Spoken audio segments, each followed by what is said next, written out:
We're starting! Hell yeah, we're starting. Wee. Hello. Okay, why did you bring me to like a romantic bar near a fireplace? I don't know. This house is weird. I was just looking for porn. And you know what? You know what? I'm going to Okay. like you want the truth? I just don't know like what more rooms to put. So I'm just like picking random stock photos I found. Okay. I'm gonna sit on the opposite end of the couch. And don't worry. There we go. Don't worry. The fire is on a layer on a layer behind you, so you're safe. I am feeling a little toasty, but it's fine. Toasty. Toasty! Finished Persona yet? Jesus fucking Christ. No, I have not. Well, how Yeah, far are you in percentage? How would you say how far you are? like 10%. Maybe 15. That's why she's being promoted to Pillow Princess? That's about right. Uh, because like, what do you mean that's not right? You know, I move. Yeah, but you can still be a Pillow Princess and move. Like, come on. She's almost out of the tutorial. Oh, okay. No, because like what I didn't realize is that Mm-hmm. yeah, like the New Game Plus like completely like breaks the Move to a different pillow. God fucking damn it. Move to a different pillow is a great one. All right, Killer. When you snap really well. You click really good. Candy, uh, you professional streamer. You forgot to title the stream the wait, podcast I stream. didn't save it. For Oh, some reason, I hold did. on. No, wait. Let me refresh it. It could just be on me. Be on my end. The Untitled Yapping Show with Candy and Nocturne. Okay, good. We're good now. Another day, another podcast, eh? There we go. I was worried there for a second. Professional streamer. Yeah, like I was really worried. what I didn't count on is that yeah, like the New Game Plus really speeds up the dungeons and the combat. But fucking hell, Oh yeah. those fucking kids can yap, and you cannot speed that up. Yeah. Well, yeah. No, because it's like that style of JRPG too, where it's just like extremely dialogue heavy, visual novel esque style for a lot of it, and your time is really, if I remember right, the way you're kind of locked in for a schedule at early game. Yeah. Yeah. So So like we are almost to the second dungeon. We you know for two streams getting almost to the second dungeon is like good progress considering. that's fun. That's fun. But I'm sure like it'll pick up momentum as you go on. yeah, because like no, but like honestly like New Game Pluses are so fun.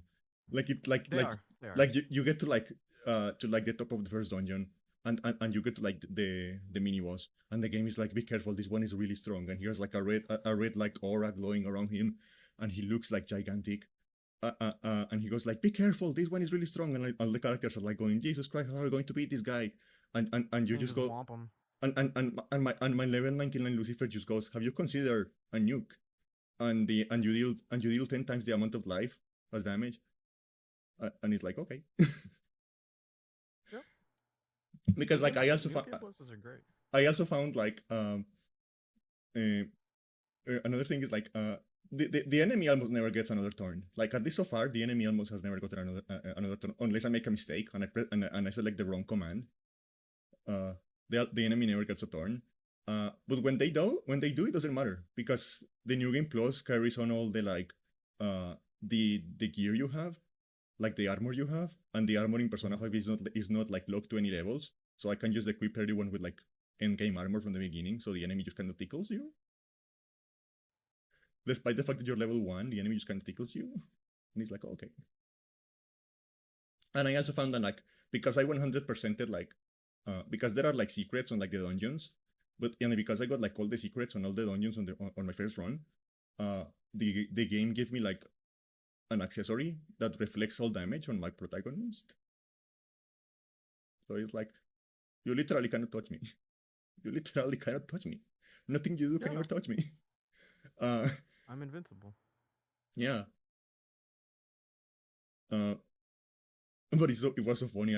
I got like because my Lucifer has like a one almighty attack which is like a non-elemental kind of damage, uh, which is like a it is like a trade-off doing like Almighty because it is non-elemental, so no enemy has like any weakness to it. So you don't get like the weakness turn thing that Persona has, you know. Uh, but because it's not elemental, no enemy has a resistance to it either. So it's always surefire that you're going to do the full damage of the attack. You don't get any extra turns, but it's always like Oh well, yeah. Like if you always win the coin toss, quote unquote, right? It's yeah. worth it. Uh, and I also had like a physical attack on my Lucifer, an attack that deals like a lot of physical damage to like all the enemies. Um, and I got to like the first like real battle in the game, and I go like, okay guys, check this out. Check what a new level 99 persona can do to like this like low level enemies, and I do the like physical attack, and two of the enemies die, but like the other one dodges, and it's like, oh, okay, you killed the hype, dude. Why did you dodge? Why did you dodge? So I just nuked him. And then I dropped a nuke on him. Yeah, no, like because like Lucifer is one of the like ultimate personas you can fuse after completing, because like when you complete like the social links, when you get them to level 10, every social link unlocks like a unique special persona on their like arcana, right? Um and they all have like unique skills. They all have like unique like signature skills. And the signature skills of Lucifer is called very originally it is called Morning Star.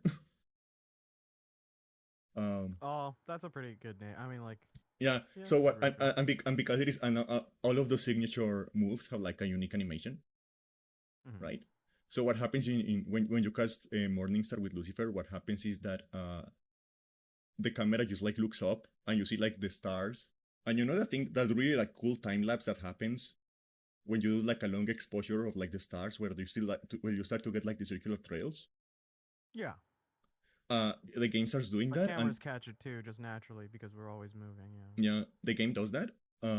And then from the middle of the circular trail, like it just drops like a fucking ray of light on the battleground, and everyone dies.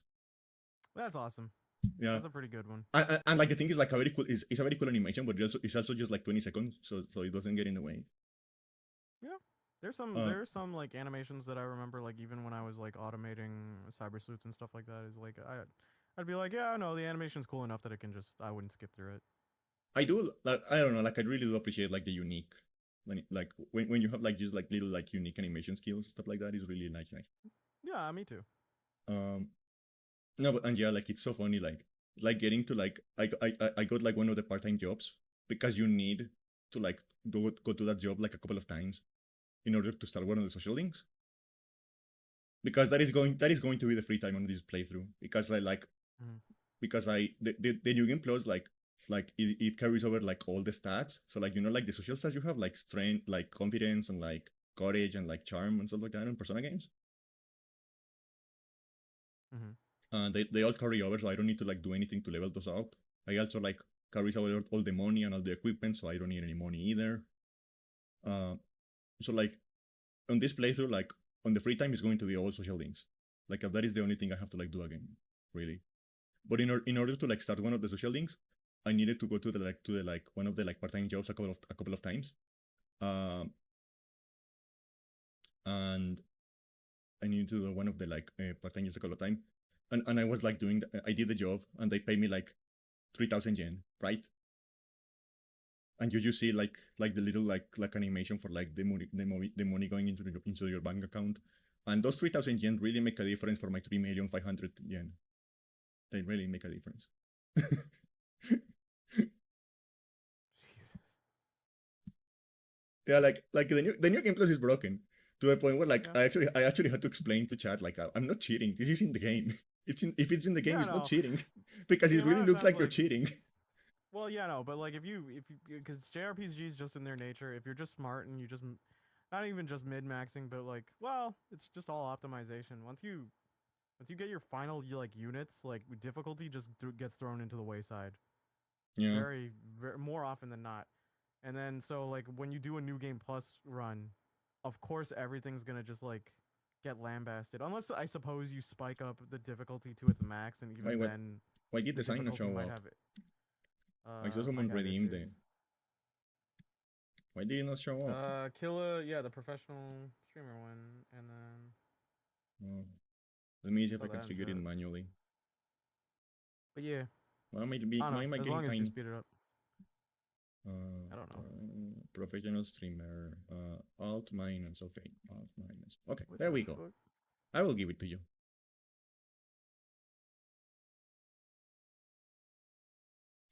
So yeah.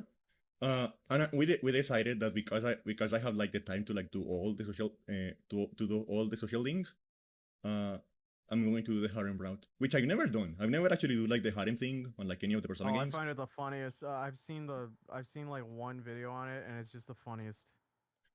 But in my head. it's really hard to me. It's really hard for me because like one of the first social things you can start is Takemi, and he's like, no, I don't want. I just want to belong to her. I don't want to do the harem thing. No, she'd be cool with it. She's the type who'd be like, yeah, whatever. Just tell them they can also be some like lab rats. I don't. Be like, babe. I want to belong to her. You want to belong? Oh my god, you're such a sub. Yeah. I'm not. You absolutely are. No Dom says that. No Dom says I want to belong to. Oh, did you see? Like, I'm not helping my case. Did you see it? Killer Dude 00 turned Candy into a cat girl. Yeah. Yeah. Oh, okay. Fair enough. If I get like the cute little ears. They're cute. I think I really look cute with like the cat ears. They're really nice. And they jiggle. Why does the chat have like such like huge like delay on my side? That's weird. She's a Discord kitten now. Exactly. Thank you, Nick. I mean, here's the thing, right? Candy, like, I love her. Sometimes she talks shit. So it's like, early I knew her, kept going like, such a top, such a dom. I'm just like, are you? Are you really? Okay, all right. You think you're putting out that energy, girl? All right. Well, I'm straight. Use a girl. Maybe like when you talk to girls, it's a different vibe. Soon as she hits the stream, y'all didn't let her live it down. And like she just comes back in and he's like, no. And I'm just sitting there and I'm just like, nodding my head, grinning like, yeah.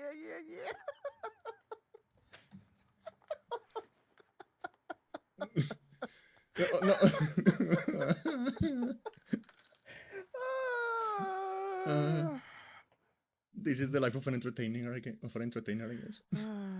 My autistic lesbian girlfriend is laying on the floor crying, and I'm too busy hitting the gritty. That is an amazing sentence. What the fuck was that sentence? I'm on tired brain hours. We're getting hit and misses.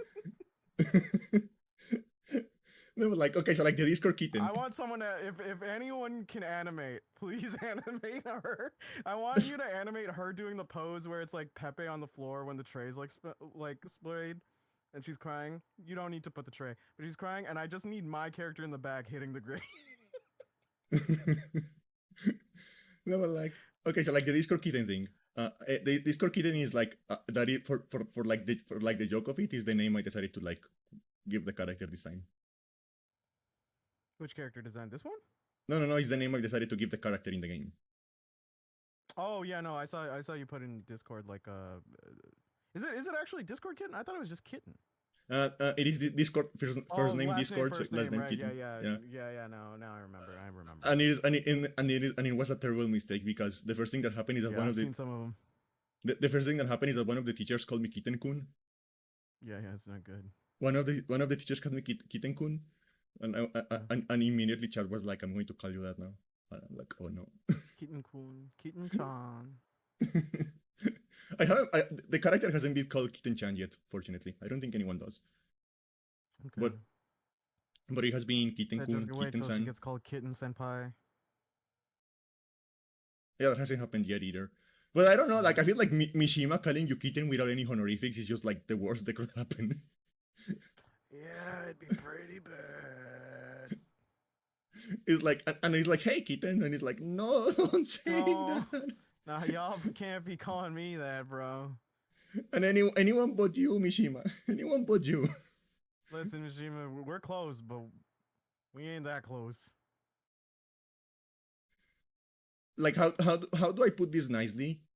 Mishima is a character that is like what the real what like if like self inserts for like JRPG fans were like realistic, Mishima is what that would actually look like.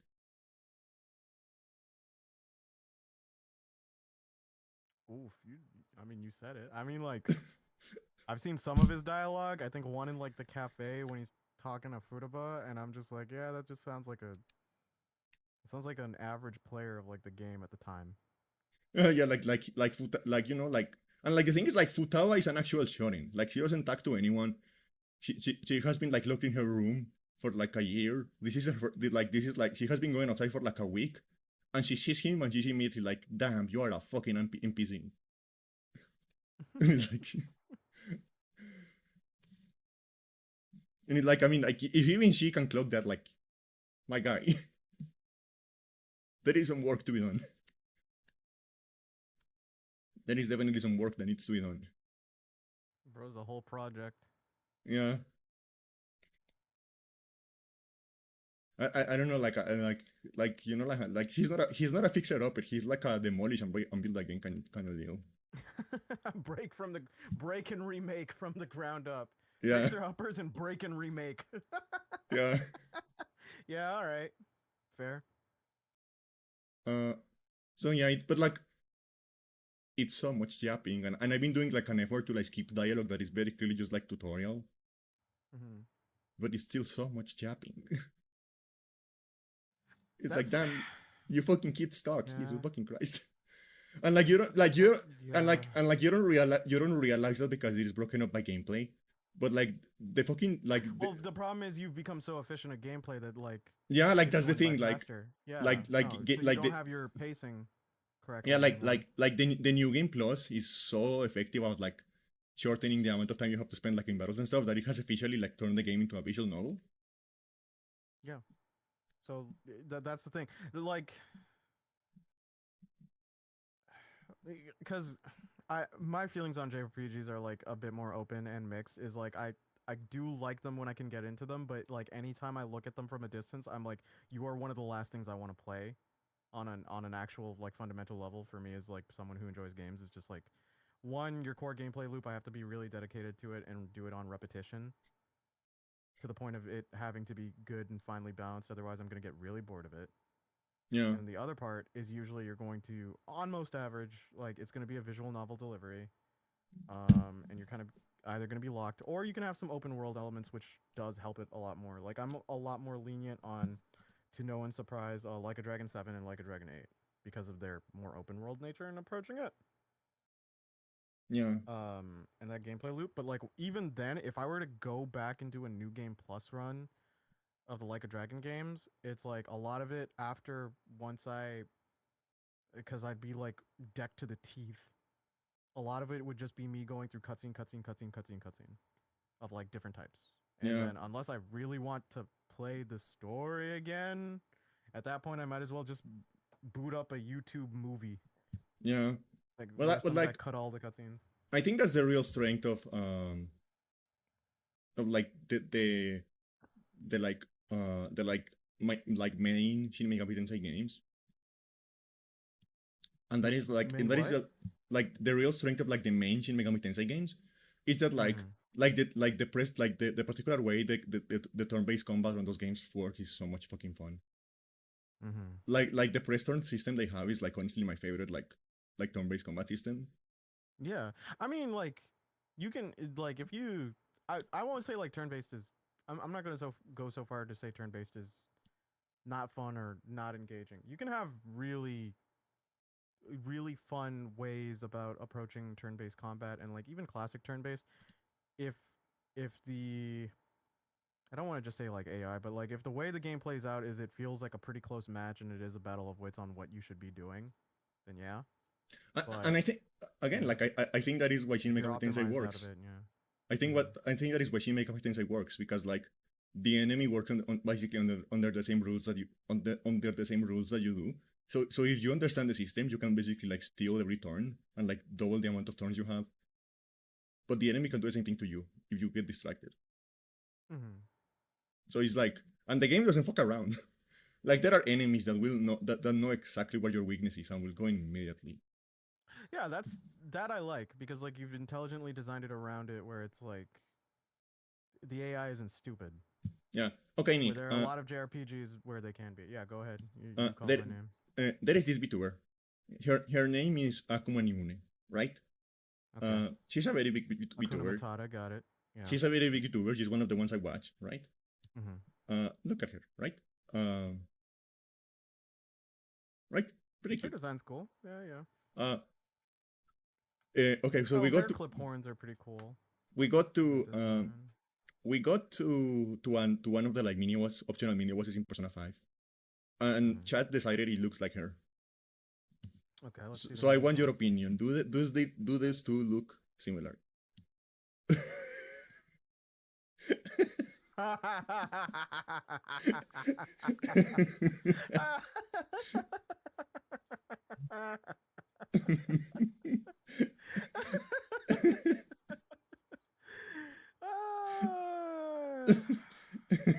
Yeah, I agree with that. They're the same picture. That's the same picture. That's Hakuna Matata. Is the office meme? Is it like is the same picture? What a wonderful thing. Yeah. Whatever. Yeah, like Akuma Nimune is kind of a complicated name, so everyone just calls her Snoomi. I'm just gonna call her Hakuna Matata.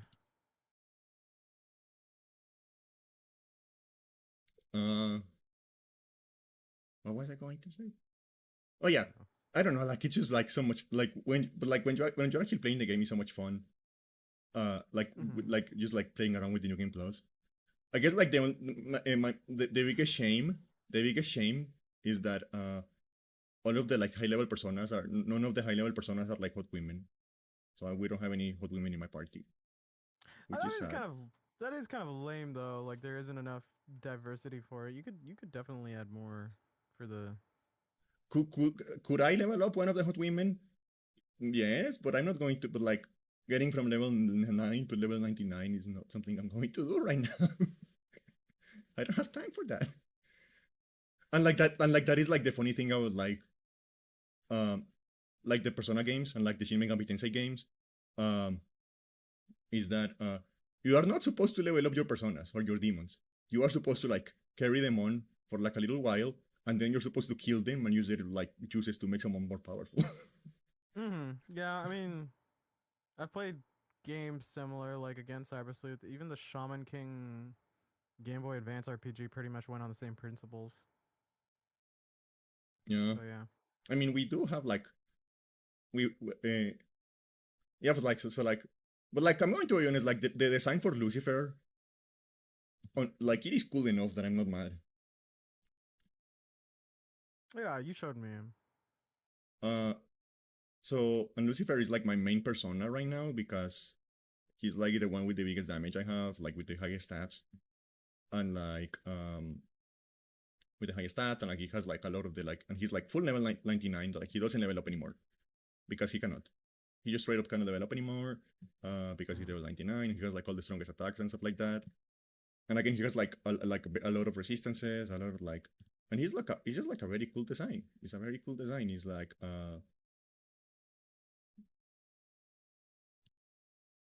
look at this guy. Yeah, you showed me. You showed me your entire party. And I do think that like it is really funny that like not funny but like interesting that like you have like actually like Lucifer and Satan as like the independent like. Well, they technically are independent people, like in the Bible. The Bible. Because like Lucifer, I think in original readings isn't Satan. He's just a fallen angel, and then he kind of just falls into obscurity. Yeah, like if you actually like chilling. Meanwhile, Satan is just like the embodiment of evil, primordial. It's very confusing. Not to turn into like not to turn this into like. Or he might also just be an angel. That kind of it's weird. It's not to turn this into like this Bible is coming studies. from a Catholic, I can say. But Right, go ahead. not to turn this into like Bible studies, but like, okay, so like, yeah, they're different because Lucifer is like specifically like the fallen angel, right? Um, Yep. Yeah. um, Satan is never like an actual character, and he appears mostly on like the Old Testament. Um, and it is like Satan is like the translation of a word that was like shaitan or something like that. I think is how they Mhm. pronounce that. And I think it's like it doesn't mean like it. What it means is like the adversary. Like it doesn't mean Yeah. like anything like so. So it's just like kind of like shaitan is just kind of like the idea of like the enemy of God. Yeah, pretty much. It's like a primordial evil to which is there. Whereas like Lucifer is like a bit of an oddball story because like sometimes he's spiteful towards God, sometimes he loves humanity more and he questions the tests that God gives. Sometimes he goes like, "Why do you love them more than us and us angels?" and then etc. He just gets kicked out every single time, Yeah, and then depending, he'll fall into obscurity in some way or join hell or etc. yeah, yeah, But it's very much God, what we Greek gods did it a lot, where they'd fuse gods in their roles. It's like the same thing with him and Satan. So yeah. And like yeah, like if you actually like go back and read the Old Testament, you realize that like I don't know if it really feels like heaven is like a courtroom and Satan is just syncretism like is the word I'm thinking. Yeah, like go ahead. it really feels like in the Old Testament like heaven is like a courtroom and Satan is just like the prosecutor.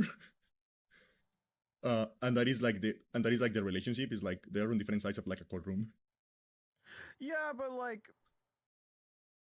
I mean, this is already being pointed out. It's just like even I'm sitting here and it's like so many people have pointed out the thing of just like you're in hell.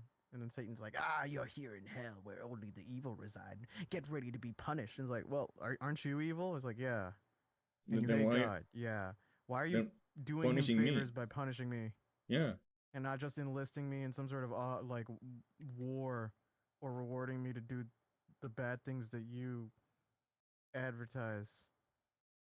yeah. Like what did you gain by doing this? That's your end goal. No wonder you lost to God. Your whole system is stupid. Yeah, you have no Idiot. plan, you fucking idiot. You I, I, moron. I'm just saying, if I was Satan, I would have won like centuries ago. Would you? Yeah, No, you wouldn't. You'd be distracted by the succubi. You'd be in the lust layer. You wouldn't get anything done. You'd uh, delegate. You'd delegate. You'd bring the back. You'd be like, yeah, do whatever. Then there'd be infighting outside, but you'd be too busy chill. yeah, yeah. Yeah, yeah. You know what? That's fair enough. Like for example, yesterday on a stream, we were talking about like, and I realized the fact that like I've always been like this. I've always been like this because I remember when I was like 12 years old, like not even poverty yet. Uh, when I was 12 years old, there was the school hired like a new counselor, and I thought she was really hot, so I keep making Oh, I excuses to like remember you hang around telling. with her. I remember you telling me about this. Yeah. And I was like, I was 12. Well, and I was already like chasing older women, and I was fucking 12. Yeah. So the thing that we're talking about with like Satan and Lucifer is a phenomenon known as syncretism.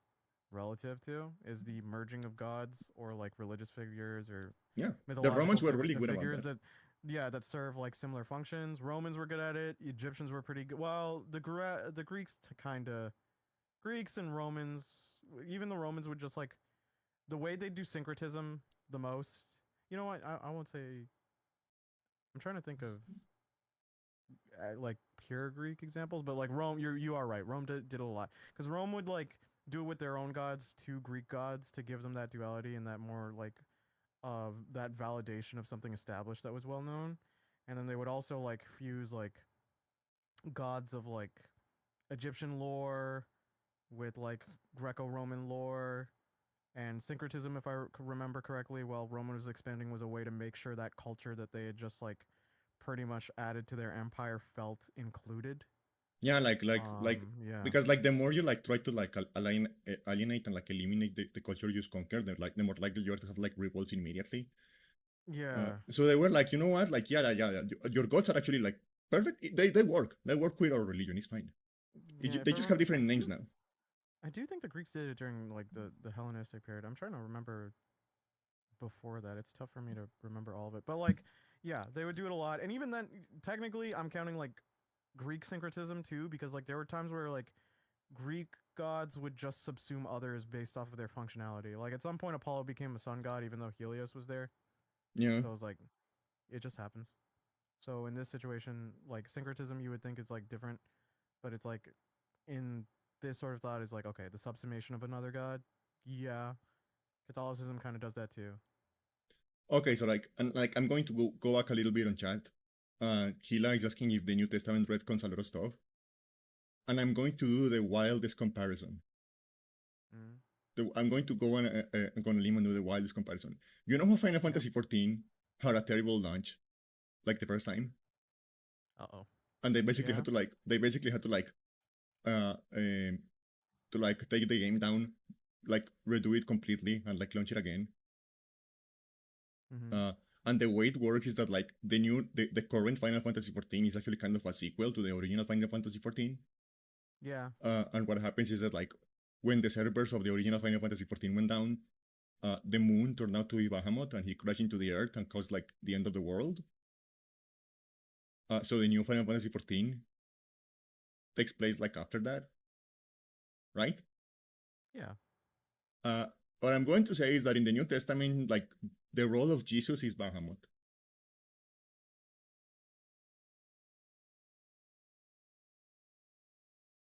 I guess. Yeah, to me, because you have the creation of a figure who completely flips the narrative of a Like, pre-established like thing where God is like vengeful, spiteful, impatient to very loving. uh, So like the original Final Fantasy XIV is the Old Testament, and the New Testament is Final Fantasy XIV, a realm reborn. And Jesus is the giant dragon in the moon. well, it's because like Old Testament God kind of a dick. Yeah, New Testament God is pretty chill, all things considered. He still makes some confusing plans, I'll say that, but he's better than the old one. The old one literally told Moses was like, okay, you got to be walking around like in this desert for a long time. And he's like, okay, I'm thirsty. Could like we get water? Is like, okay, tap the stone and you'll get water. He's like, cool. Taps it, no water. Taps it again. He's like, hey, you rushing me? you're rushing No me. water for you. No Yeah, water for you. you're not going to see the promised land. You're going to die in the desert. You walking bitch. And you're just like, that's a little. You know, all we've been through, all we've been through. You came to me in a burning bush. You helped me split the sea, drown my evil adoptive brother. And this is where we kind of like, the vibes Yeah, kind of went off. yeah. Is because And I asked you for a Saratoga water bottle, and then you were taking a second. I was like, how's the stat on that water bottle, bro? You are my guest. You don't get to talk to me like that. uh, I just realized the implication of my little comparison is that like the Jewish religion is like Yeah, uh, I thought you were gonna think about what you said before you speak. Like, think before you speak. But then, like, I went. She'll figure it out eventually. the implication of my comparison is that the Jewish religion is like WoW classic. I To be guess. fair, to be fair, in Catholicism, we do adjust. Um, we do it like in Catholicism, we do adjust like the Old Testament to go to more Catholic ideals because I can't remember the entirety of like because obviously in Jewish Jewish religion, there's no afterlife, like no heaven. When you die, you die. It's nothingness. So, also I can't remember. I haven't read Bible stories in such a long time. I can't remember if we make reference to Ah, the Jewish mythological creatures because there were Jewish mythological creatures. There were Nephilim, there were golems, yeah. but I can't remember if we just changed. I Here's a think problem with some of it. I You think get that so many different renditions. So like it used to be There were angels that bred with humans and created Nephilim, to which God was so utterly disgusted by that he did the flood. Yeah. And then I think the rendition to which we went is like, oh, the world is full of sinners. Yeah. And so thus we must, yeah. No, actually, what happened is that, like, for some reason, the word Nephilim turned into the word giant. Mm. So, like, whenever the current translation of the Bible mentions a giant, it's actually a Nephilim. So, like, that is what Nephilim, and if you think about it, that explains, like, for example, why, like, Goliath was so powerful, because he was a fucking Nephilim. With, like, at some still point got we bodied started, by David. yeah, Idiot, low diff. I got a slingshot. yeah, skill issue, Fucking moron. motherfucker. Skill issue. But I picked the best class in the game. But I put all my points into strength. Skill issue. Armor. I got armor pierce. Yeah. Get rolled, idiot. Yeah. True damage. Yeah. Get dodge rolled, idiot. I'm just imagining like David like doing the Dark Souls roll like, around Goliath, and Goliath being like, "What the fuck is this kid doing?" What is this? Get slain, nightmare slam. Yeah. What the fuck is this kid doing? I mean, David. To be fair, David is kind of a G. He just kind of shoots him with a slingshot. Oh yeah. It's the funniest way to take down like.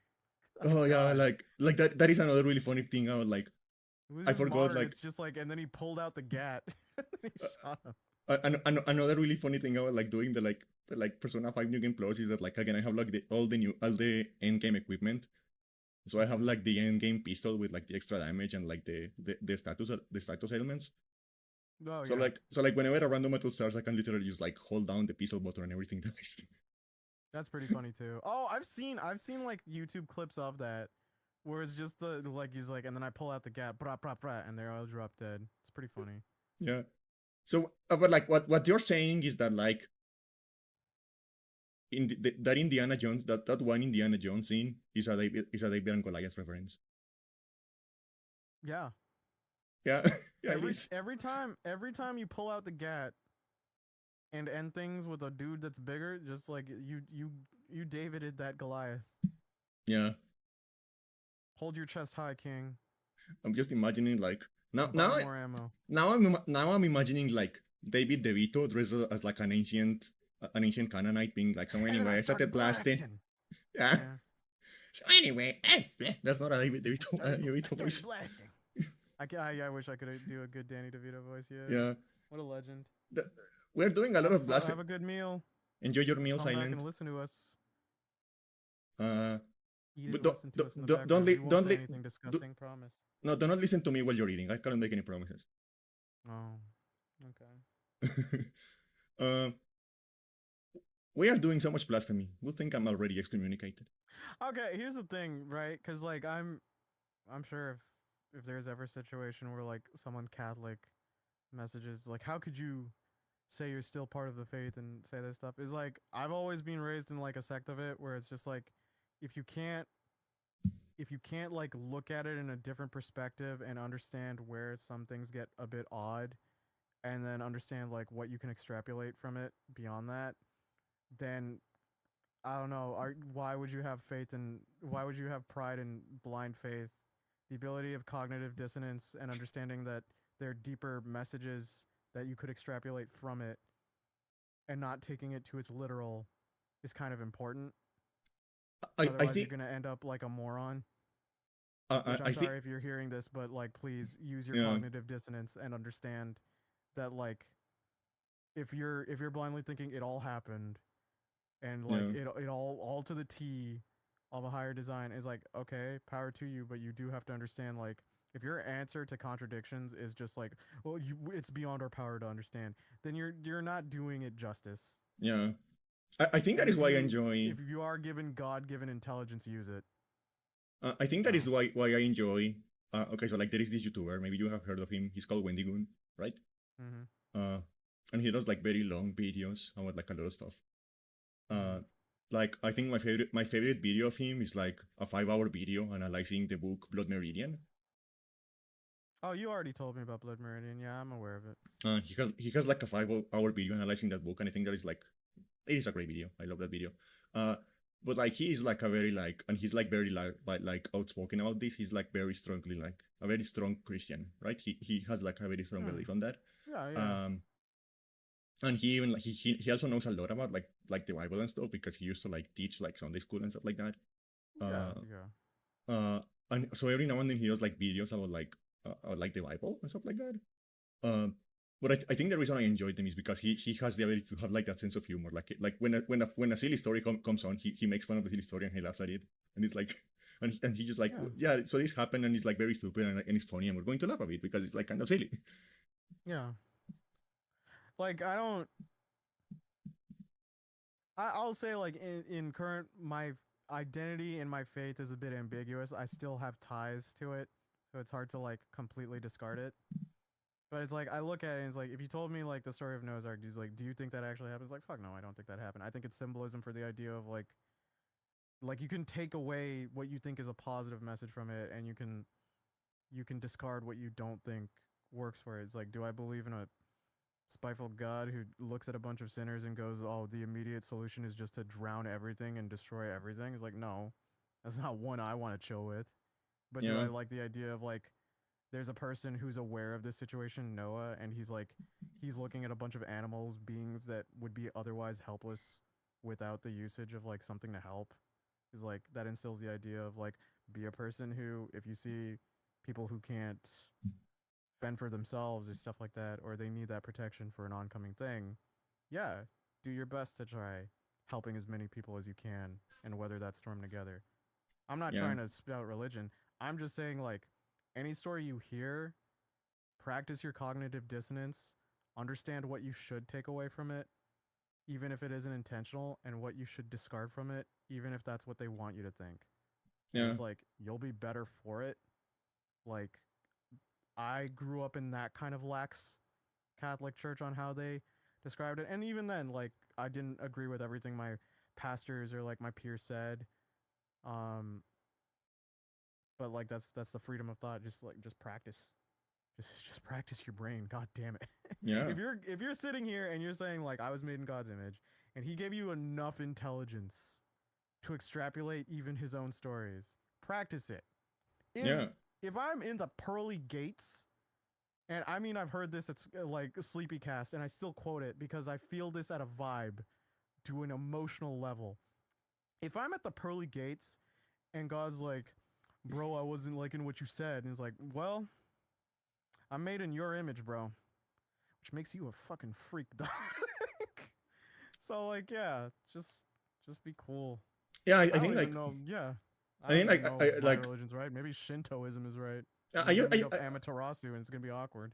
I just think like like the best way to reconcile that is just like like I have like this.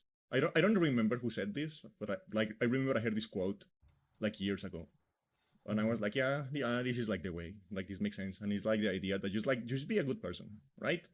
Yeah, it's Just be like the golden rule is like one of the simple ones, but it's like yeah, just extrapolate what's the good things from the story, and like and like yeah, just be a good person. Just be a good yeah, person. If there is no God, you don't lose anything because you were a good person. yeah, And people are going to remember you for that. And you lived a yeah, good life, and you lived a good life because being a good person makes people surrounds you with people who love you and who will help you yeah. and who will like I'll appreciate also you. say yeah. I'll also say like again on my peers, I've seen. I think there was like one thing I heard where someone went along the lines was like, how could you have a moral barometer if you have no religion? It's like quite easy. It's not Yeah, hard to think. It's like I don't need like I have friends of a bunch of different religions. I have a lot of atheist friends. It's like I'm not gonna look at him and like, well, he doesn't believe the same stories I do, so he's probably gonna shoot me one day. Like, no, it's fine. He's bro's fine. yeah. And it's like okay, so like just be a good person. Just be a good person. If there is no God, you didn't lose anything. Yeah, If there is a God and there is one. if there is a God and Yeah, he's and good, he will recognize you for that. he'll dap you up. He'll be like, you was talking smack, but it was pretty funny. Yeah. And if there is a God, He's bad. and his ego about like the way you believed is more important than like recognizing that you are a Oh, good person. I'd smack topic him, It is not a god. It is not a god that is worth believing in. spending eternity with.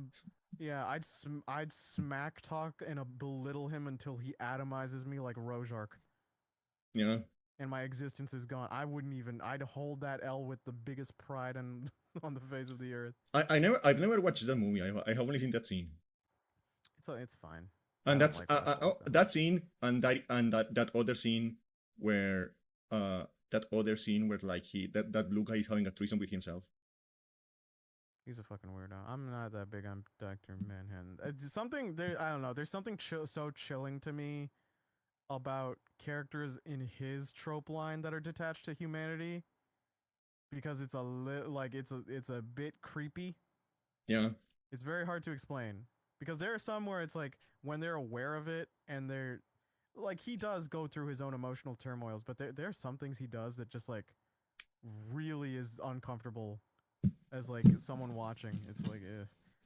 Then again, I don't like a lot of darker comic lines. I'm sure someone's gonna give me rightful shit for it. It's fine. I don't like super cynical like takes on it. I'm not a big fan of The Boys. I think it's a little overrated, Yeah. especially because of the comic line.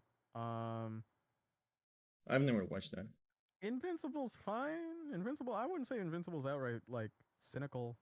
It's kind of a perspective change, and the main character is kind of trying to embody ideals that are very classic, but he's struggling in a world that isn't. But like, yeah, I like any time where it's like some freaking comic where it's like everyone's a piece of shit. Ugh.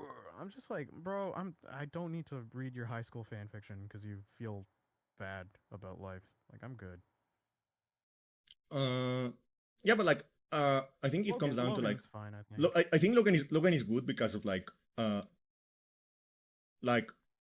because it is not just Logan that. has an arc. Logan has an arc that's actually very. Yeah, it is not just that. It is not just misery. Like it is dark, No, and it is violent, okay. but it is not just Yeah. misery. Like and like at the end he does like sacrifice himself and like that. But like he does it so like you know like what's her name, Laura, can like continue and like to be tragic and like build the future by with, herself. like, to be tragic with good intentions and to lead somewhere and to have an arc or like a message that kind of works versus like being like causing like tragedy within the world and being like having the characters react to it in a way where they're laughing at it or like etc. to highlight their inhumanity, but having that so common is just like it loses all of its effect after a while. Because Yeah. you're like, yeah, okay, all of these people are pieces of shit, and now the whole point is the catharsis. Like, sure, but it's like at some point, like you can only blue ball that for so long, and so like, you give up and stop caring. It's like Yeah. one of those things where it's like, oh, all these terrible characters, okay, and then like after like 10 chapters, you're just like, okay, they're not getting their comeuppance. This is very annoying. And then you wait it out and you just like Wikipedia or YouTube their death, and then you're like, all right, I got my catharsis. That's all I needed. Attack on Titan, I have never. I watched the first season and I like that, but I never like watched anything after that. So I don't have an opinion. I watched most of the anime. I'm the type of person where if the ending is bad or I perceive it as bad, it can ruin the whole thing retroactively. So I used to kind of like it, and then I didn't like it. Do I kind of understand where the main character is coming from near the end? I do. Do I agree with it? Absolutely not. But yeah. My experience with Attack on Titan is I heard the OP. Also, I thought it was a great song, so I watched the first season. I made a folder for Mikasa, and then I didn't watch it again. Yeah. Also, yeah. Let's know biggest fumble in the face of the earth. Mikasa, like how can you when she is that down bad for you, and you just fumble it, like, bro. Okay. Yeah, Mikasa is Ukasa. I haven't finished it, but I don't care spoilers. To be fair, it's like you don't care about spoilers. I'll say it here is like I don't care enough to actually spoil it. Like it's that mundane to me. Like it's whatever. I know Dura turned around on it, but I look at Dura and then sometimes I talk to him and I tell him this. I'm like, sometimes I'm just sure that you cope yourself into this. I mean, he's a Pokemon. He's a Pokemon fan. He's a professional coper. That is true. Yeah, he does cope a lot. He does cope a lot.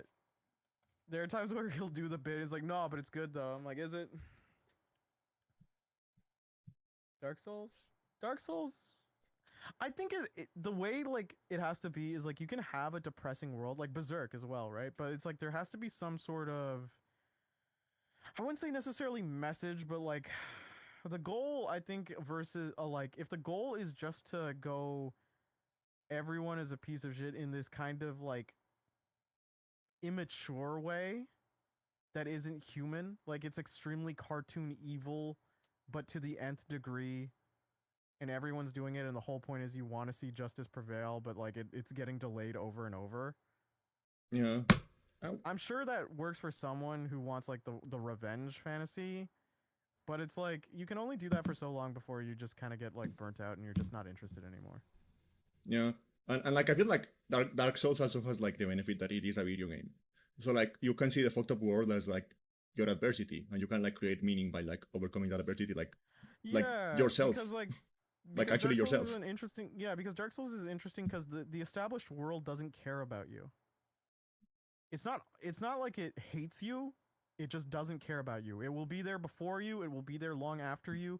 You can fight the adversaries you want, and you can be a big player in like that world. But otherwise, like you'll revive. You could give up. You could do anything, and the world will move on without you until that very ending moment where you fight Gwyn. Yeah.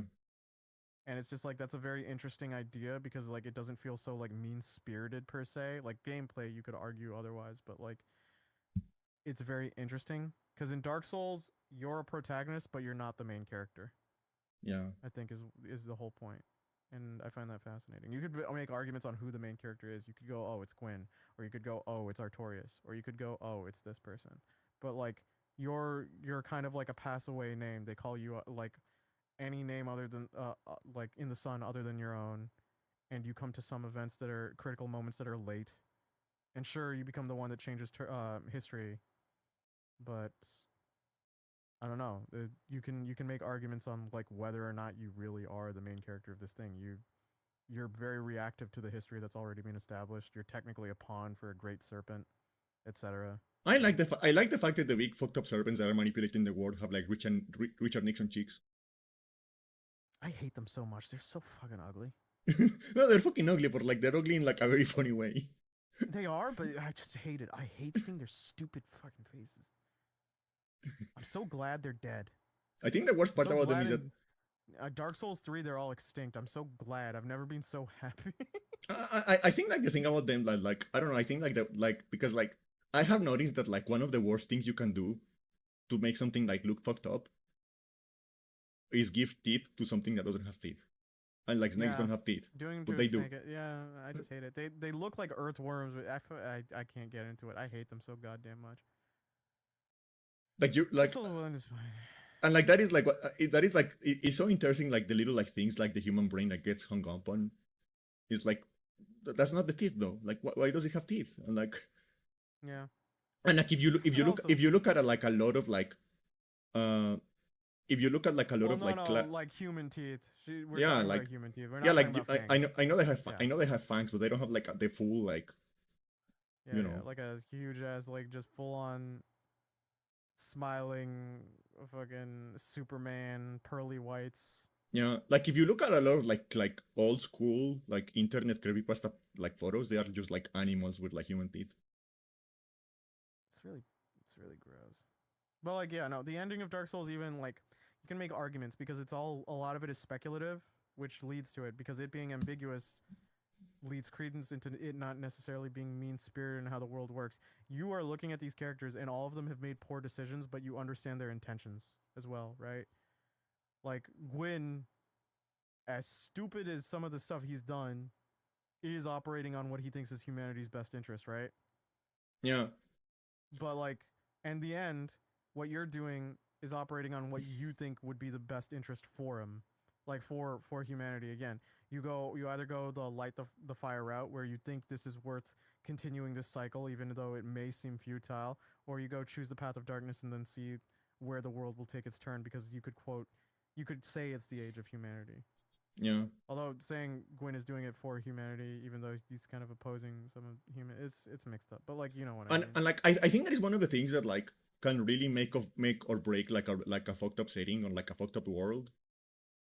I Is don't that like sad endings outright.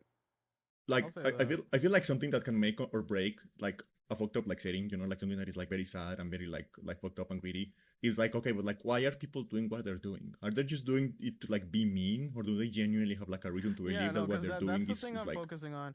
Because you can have a sad ending. You can have someone die in a way that's a message. You can have them die either with purpose or like tragically their death is in vain and that's the message. Or like for instance, do I want to spoil it?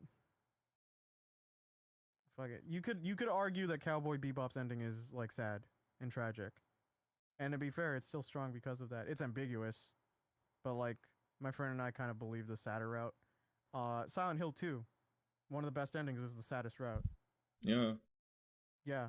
And it's And just like like and like yeah. one of my favorite movies is I Saw the Devil, and like the ending of that movie is like incredibly fucked up. Like a lot of people died, nobody learned anything. The protagonist is a cold-blooded murderer now. Like no, like nothing could happen, but like it's so good because like the way it is framed, and like it is like the fact that he didn't learn anything is kind of the point. Like that is kind of the point of the movie. Like the kind of the point of the movie is like this is what happens when you just like get trapped in like the cycle of like mindless vengeance. This is what happens. You are never going to get the happy Yeah, ending. exactly. I think okay, how can I say this in a way cuz like Kill is kind of right but not in what I'm trying to put down is like I will say I don't prefer sadness as an ending. I usually like positive. But like I can appreciate the quality of writing if you pull off a sad ending, right? Because there are some that again, the whole point is just like if you go entirely in a cynical and mean-spirited route for your characters or like this sort of method to keep on hammering home the uselessness of it all and nihilism, then the problem that you're going through this entire story if you keep hammering that, then the emotional investment of the reader just goes to zero because they know that nothing that there's no chance of succeeding. They know the worst outcome is going to happen. You've essentially given the ending to your reader on a silver platter, right? Versus like that modicum of hope that things might change, right? Yeah, But if you go like from chapter 1, it's all meaningless. Chapter 2, it's all meaningless. And you do that for 100 chapters. And then like I dropped it at chapter 4 and then you came back to me and was like, "Hey Nick, that manga ended." And I'm like, "How did it end?" It was all meaningless. It's like, "What a fun surprise." Whoop-de-doo. Like at some point it just sounds like it's a waste of my time. So that's the kind of place I'm going for on this, where it's like you can have something end sadly, but I feel like you have to kind of lay out the cards. You have to do it right because if you want to know a really bad sad ending or a misery ending or like a nihilistic ending, Death Note's author made this manga called Platinum End. It is the worst ending ever. I think he is an actual. This is coming from someone who loves edgelord aesthetic. I think this man did not grow up past like the 2008. I think he's locked in that mindset, like emo AMV music listening. Crawling in my skin. His whole ending has the nihilistic ending that everything doesn't matter, even though the entire upwards trajectory of that series was to create all of these characters creating an appreciation of life and such and so, but it's just the one decision of one character that just ruins it for everyone to like reduce all these character arcs to nothing and not mattering. And it's like, what do you think was going to be accomplished by this ending? All you did was make me read God knows how many chapters to go, oh, all this stuff you were invested in, it doesn't matter, it's gone now. Yeah, You could argue like maybe it's a tragedy and you should mourn, but it's like you didn't treat them with the respect that they deserve for that. So like where are we here? I honestly I think I could say negative things about that mangaka, and I will because I think he's kind of like washed up after Death Note, and I think the artist is the one who carries it between the two. And he's not the one who does the art; it's Obata. Oba isn't that great. He made Bakuman, then Bakuman kind of dragged on too, but like ow, whatever. I moved and my knees cracked. He's one of those mangaka man in Japanese culture. People are so it's not like Western where we can rip into like bad media, right? Yeah. where like they kind of have to respect like a creator, but like there's some mangaka. Oh, I would smack talk them into oblivion. And the Death Note author is pretty high up on the list. I'd call him like the biggest loser on the face of the earth. Mostly just because of Platinum End. I just think I think it really ends poorly. I think fuck, so bad. Yeah, ironic. Yeah, right. Platinum End has the worst ending ever. Yeah, Yeah. yeah. Like really just like it was like hubris. Like he was a curse. Curse. I don't know. I'm sure I'm gonna get some. If someone hears me say this, I'm sure there's gonna be one person from like my friends who read manga and watch anime who goes like, actually, it's you didn't get it. I'll be like, oh my god,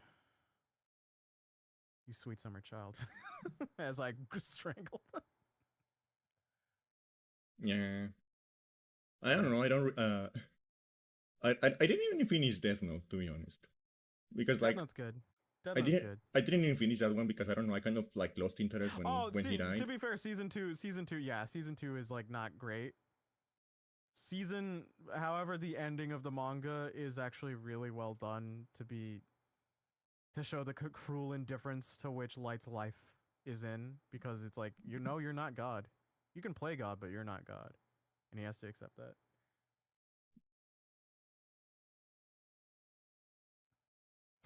You sweet summer child. Like, yeah. Oh, I found another. Also, Nier is just kind of lame. Nier is just died L. Yeah, Yeah. like that. I think that was like the main thing. That was like, why did you kill him? You're just going to like, You just replaced him with someone who's not as cool.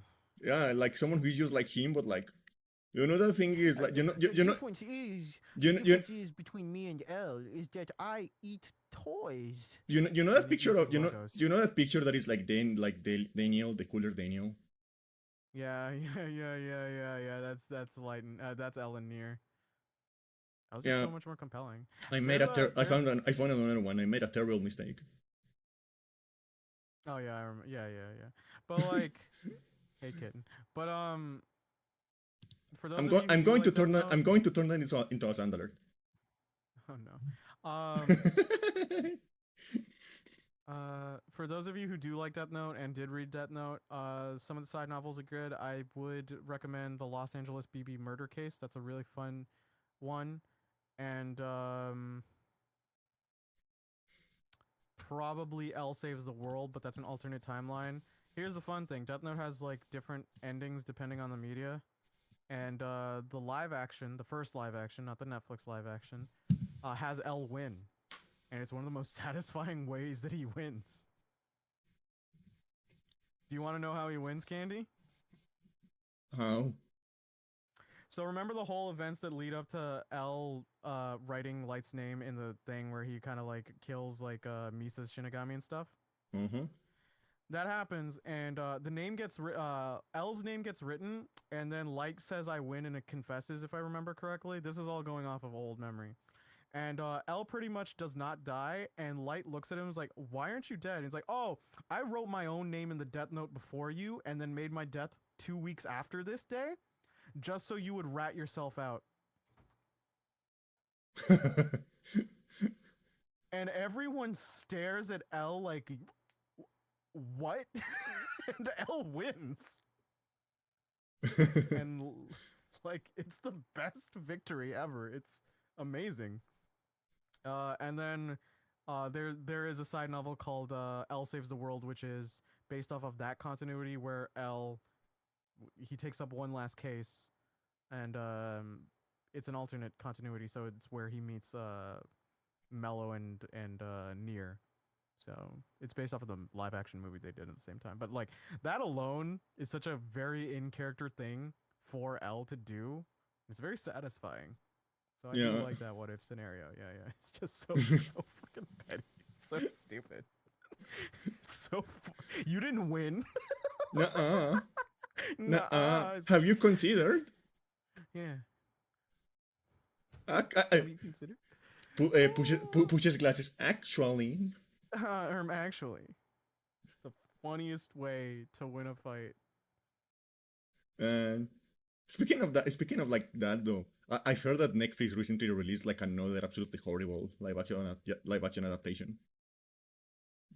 But unfortunately, I never watched the original anime, so I have no context to enjoy how fucking bad it is. Well, what's the animation? What's the Uh, anime?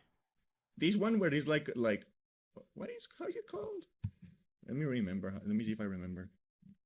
Okay. They did the best live adaptation best live adaptation they ever did was like the One Piece one. So that's all they It, got. I think the Cowboy Bebop one was like pretty it, fucking awful. Oh, the Yu Yu Hakusho one wasn't too bad. is this anime? Is this anime that like has like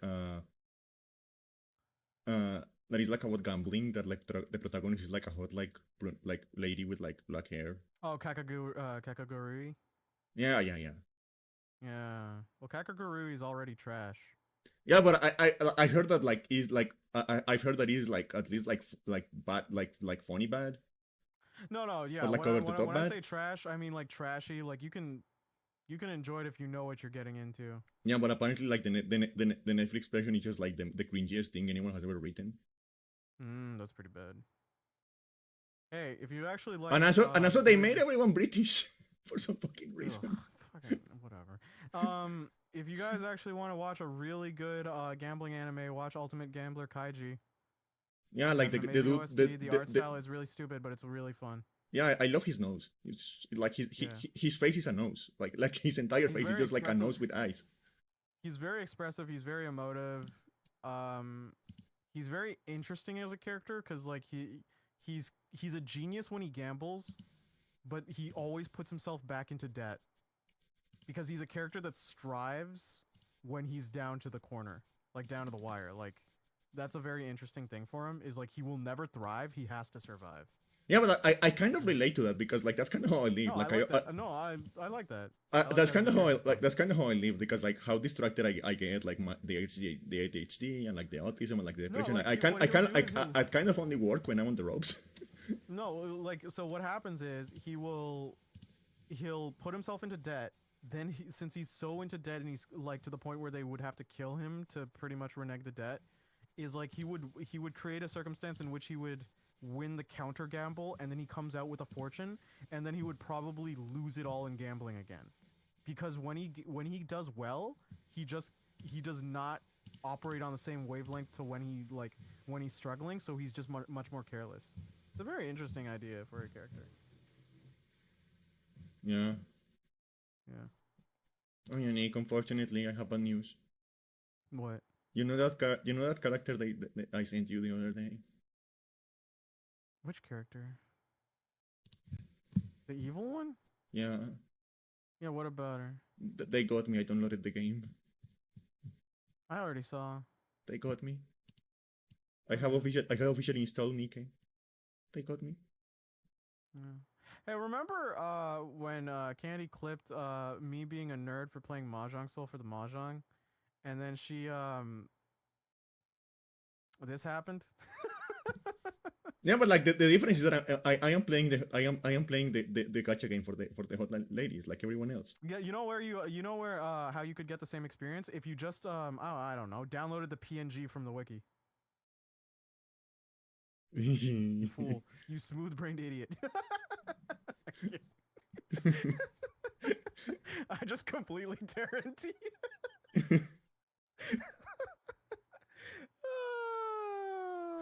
Whatever. If the game is fun. Oh, you know what? The funny thing is, I was out with a friend today. I'll get to that on the rest of it to my week. But like, they were telling me that Infinity Nikki apparently got like worse because like it did like a retcon to its lore and stuff or whatever. It also got like a terrible update to make like the gacha like way worse. Because like I think it used to be that like entire because like the point of the game is like costumes, right? Like it is a dress up game. Yeah, yeah. And like that is the gacha. Like the gacha is like clothing. And they did like an update that like and they like separated like the outfits. So now instead of like needing like 5 pieces to like for a complete set, you need like 11. Oh, that's dumb. And it's yeah. It's like you need the left shoe, you need the right shoe, you need like the sock, you need the little knot on the top, you need like, and it's like okay. That's dumb. No, but like the crazy thing is like everyone I know that plays Nikke tells me that like the story is actually really good, which Yeah, is like, no, I huh? heard that before what happened to this, and yeah. Then again, I've also heard people tell me like that with like a Honkai, I think. So I don't know. I don't know. I'm still probably not gonna play them. I mean, you can show me the cool character occasionally with some of them. Like some people show me stuff like they're like, "Oh, you should cosplay this," or "Oh, you'd like this character." I'm like, "Yeah, that's neat." Yeah. Are there So, are there many Nikke? I don't even know. I don't know. I've never touched or really known much about Nikkei. I don't think there are any many Nikke. But like you guys cannot blame me, right? You cannot blame me. Like look at her. Look at her. Oh, she's got the exact facial expression that would break you. Yeah, you're cooked from the get go. Yeah. You know, there's no. You sure you should be? You can like show this on stream? People play this game on Twitch all the time. It's fine. Okay, all right. I just wanted to know because she Yeah, is people play, she is just letting it. people take sponsorships from this game all the time. Yeah, she's just letting it all out there, isn't she? She's like, yeah. Yeah, like I don't know. It always reminds me, like whenever I ask if are there many in this game, it always reminds me of this. It always reminds me of this game called Path to Nowhere, uh, which it was originally meant to like appeal to like the standard male audience, right? Um, so it launched with like your standard assortment of like hot women and cool men, right? Yeah. But then they realized that like almost everyone playing was a lesbian. Oh, you've told me about this. Yeah. Almost everyone playing was a lesbian, so they just kind of stopped adding men. Yeah. And I mean, that's it, no. it has been like a year since they added like a male playable character. I was like, hey, know your audience and know your money. Yeah, and like I saw like actual numbers the other day, and I think it has like I think Path to Nowhere has like an 86.7% female audience, Oh, wow. which I think is the highest amount of like females for like a gacha, like percentually That's like the wild. highest amount of females for like a gacha, and like it is a game where the gacha is women, so like we know who you are, all of you are gay. But yeah. Because like there's also like this game called Love and Deep Space, which is like about like pretty hot boys, Oh right? no, I know too many Fujoshi friends who are locked in that game. You don't need to say anything about love and deep space So to so me. so like you don't need to think about the fact that like yeah, of course everyone playing this game is a lady. We Yeah, get it. no. But like Absolutely. when the game is like about like collecting women and like everyone playing it is women, it's like okay, I know who you are, I know what you are. Yeah. LGTB. Lesbians are an underrated market. Are they? I feel like they've been getting monopolized pretty well recently. I mean recently, but like we have one gacha. Like we have one gacha. Oh, I don't think that stops you guys from playing the others. Come on. uh, but yeah, and like it's so funny. Like and another thing I noticed when they started like when Path to Nowhere started like catering to like the new audience was that they like stopped adding like bikini skins and they started adding like women in like sexy like half open suits instead. Yeah. No, I remember you showing me some of these. And it's like and the sales increased. Yeah, no, because it's like the Ikemen ladies, like the yeah. Hey, know Hi your audience Silent. again. Hi You Silent. Hope you enjoy your if food. you if you like if you know where you're getting your money from and you want to please that market and they're really dedicated and happy with the support you're giving them, yeah, do it. Oh, and there's also like there is this game called Brown Dust, and Nikke Yeah, is pretty tame. much. Just give your pro tag like a choosable gender. There's almost there's no loss if you do. There is this game called Brown Dust 2, and that one you cannot play on Twitch. And like Mm. Nikke is tame compared to that game. Like it is Oh. crazy. Like it is crazy. The kind of shit they're What? putting on that game, it is crazy. Actually, let me see if I can send you. Like I think I have one of those gifs around. Let me see if I can send you one. Like I'm not going to put it on screen because, Well, yeah, no. but I think I have like one of those gifs around. Let me see if I can find it. It is. They are pushing like 2D animation to like new frontiers. They are like technical like. They are innovators, you know. Innovator. I like this. Okay, yeah. They are like, you know how they say that like Overwatch created like a new era of like 3D animation. Yeah, it definitely sped it up. Okay, here goes the GIF. I can send something to Nick to show to send something to you to show to Nick. Okay. Let's also see. Let's see. Oh yeah, no, Candy. You know what the funny thing is? Yeah, One of you my had other already seen lesbian that. friends sent me. Yeah, one of my other lesbian friends showed me this. She showed me this like on release. Yeah, no, I completely remember this. Yeah. I don't know what is with you girls and trying to proc me into being horny. I still don't understand the logistics. Yeah, like that's a weird. That's the funny thing is like I am not the only lesbian sending tweets to Nick all the time. We've He has mentioned like it plenty of times before, but I need to know what the goal is. I'm just struggling to find the goal. I don't know what the character is called. Like I haven't played. I have never actually played Brown those two. I just like look at the gifs. It does nothing for them. Sorry, I'm just looking off into the distance. It's like why are they doing that? What is their goal? Right? I don't understand. Like, oh, what is the play? All I need is to understand. Yeah, he's like, did you get a hard on? I guess. He's like, good. I'm not gonna do anything about it. It walks away.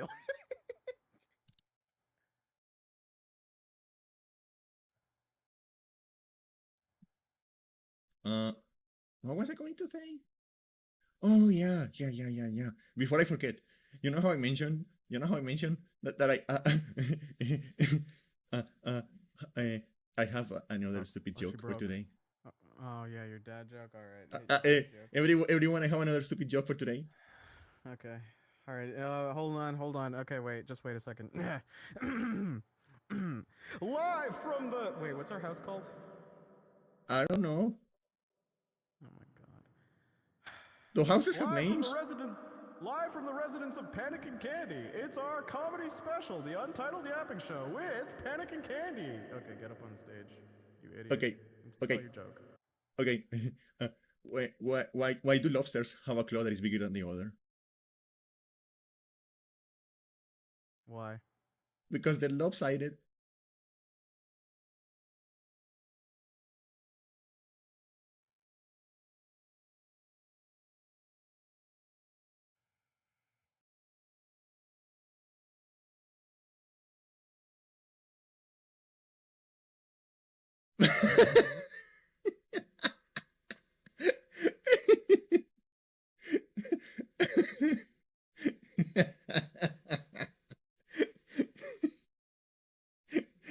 He died.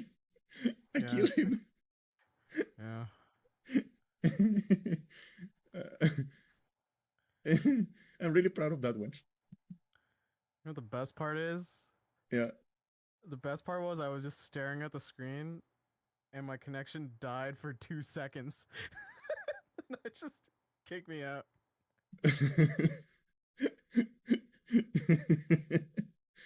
I'm really proud of that one.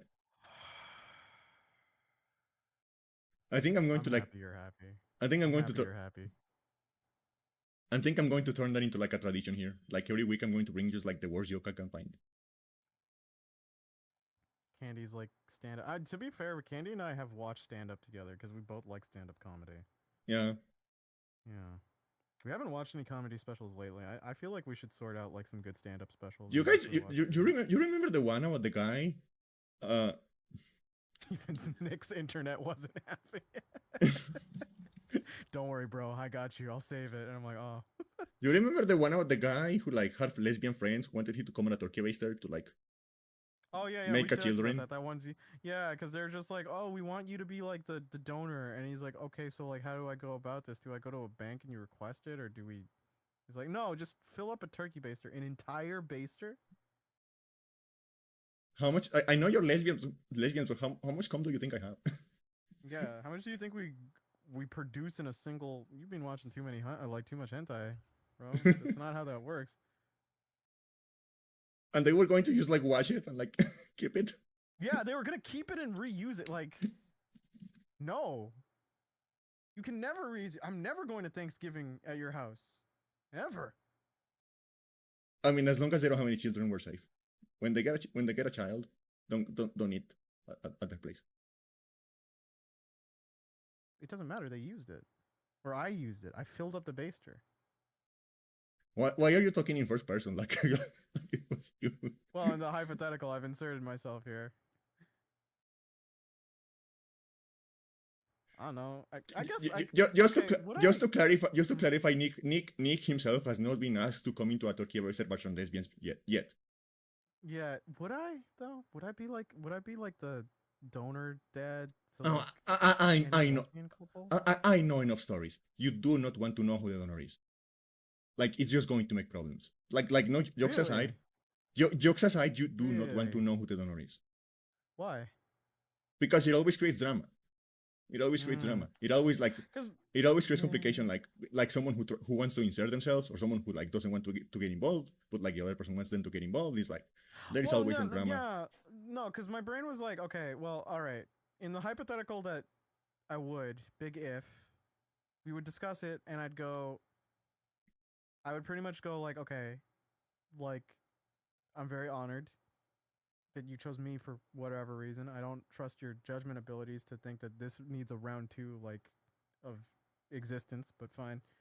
How active do you want me to be in their life? If they ask who their dad is, do you want them to know? And I suppose depending on those questions, because I'll be real with you, if I was asked to, like if they went like, oh, well, we'd be fine if like one day they wanted to know and then you like we told them it was you and then you wanted to, I'd be fine with that. And I'd be fine with being a part of their life. But I feel like if you're going to create drama after asking me a favor, like, come on. No, like it also fucks up the kid. I've also like heard stories. Like it is different. It is different. Like if like a kid learns that like yeah you are like like artificial insemination or something like that. So we went to a bank. Your like quote unquote uncle is your dad. No, it's worse than that because you're not technically family. So like that guy who comes around to play Smash Brothers every now and then. Yeah, that's your dad. I guess, but like at the same time, like I can't promise like I would understand the emotional spectrum of that kid, but like say they do want to find out, and then their parents tell them, and then we have a bit of a conversation, and it's just like, so you are, and it's like, yeah, I still come around and check up on you, and it's like, yeah, but like I do care. Then that creates the problem. It's like, okay, you're friends with my mom. You come around. Why did you never tell me? Why did you like it starts to create like those like questions. Those like I suppose I could like, to be fair, I guess I'd just be like, well, you didn't ask until now. I'd just be the shit disturbing. What do you want me to say, kid? You want me to insert basically here and go like, oh yeah, I'm the trifecta of this party? I'll be real with you. Your parents weren't up for an RPG party. They just used me as a tag assist.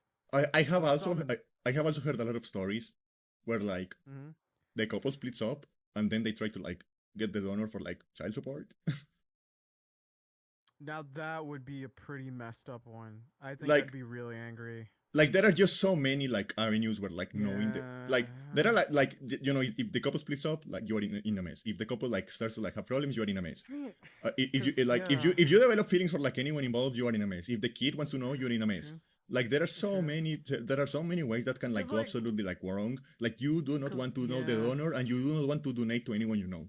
Like that is my advice for today. To be fair, because like my brain, I'm not arguing against Candy's position. She's probably read up on this and stuff like that. I'm just thinking of a situation where it's like, if I was put in that position, is like if they split up and I have to pay child support, like you're trying to milk me twice. You're trying to milk me twice.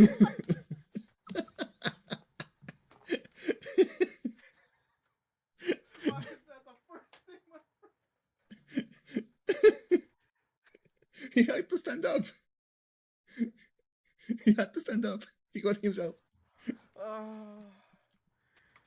I'm sorry. My brain just shot that into. Oh my god. This is what no sleep does to a man. I want you to know that like if you if you are hearing me in this specific podcast and thinking I'm 100% serious in everything I say, please understand that I am in a very tired state. So the variability of how good I am here is up in the air. um yeah, no, if if I was told to do that, like I would be very upset considering the circumstances, but at the same time, like I don't know, I definitely would be the type of person like if I knew about it, I would get attached. And because I'd try to be involved in their life because like my Yeah. brain goes like because like the thing is, and I'm totally not going to go for the heteronormative parent thing. I just think like if you can afford to have like role models of any sort of identity factors, like be them of minorities or like of different things, like if you're a gay couple, if you're a lesbian couple, and then having the perspective of like people of other genders, sexual identities, and etc. within your kid's life, it's very good for perspective as they grow up. Um, and so like if I am the biological dad, I do want to play my part in some ways. Yeah, but like, Obviously, I wouldn't overstep my bounds, but it's like I do get what you're saying. Like yeah, that itself is very very complicated. And I can say totally if that was a situation, I'd be pissed. I'd end up still doing it because I'd feel like I have to take care of my kid. yeah, But like and if that you is know, the problem. That is the yeah, problem. Is that like, like if you like donate, like do that like to like someone who you know, if you do not learn to yeah, like if you do not learn to not see that as your child, you are going to have problems. yeah. I definitely because there have been times where like I've genuinely thought about like what if I donated like sperm because Yeah, like they pay you and like yeah, sometimes you just hard in luck and it's like it is tempting, but like my brain was always like, oh, I'd be fine with lab study, but I think some of the contracts go like no, it can be lab study or just donor, right? yeah, And so like my brain has always went if for some reason like if I did the register thing is like would you want the kid to know about you if they wanted to look up for you, I'd probably always answer yes because like yeah, my brain just goes like I don't want to be this mystery that will like eat at the back of their head for the rest of their life. And like if they come up to me and then they're like, "Hey, I'm your kid," I'll be like, "Oh, dope."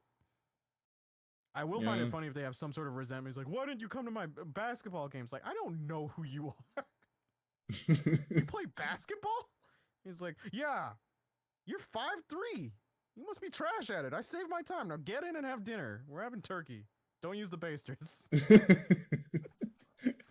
But like, yeah, there's definitely like I said, like just in general, like stuff like surrogacy and like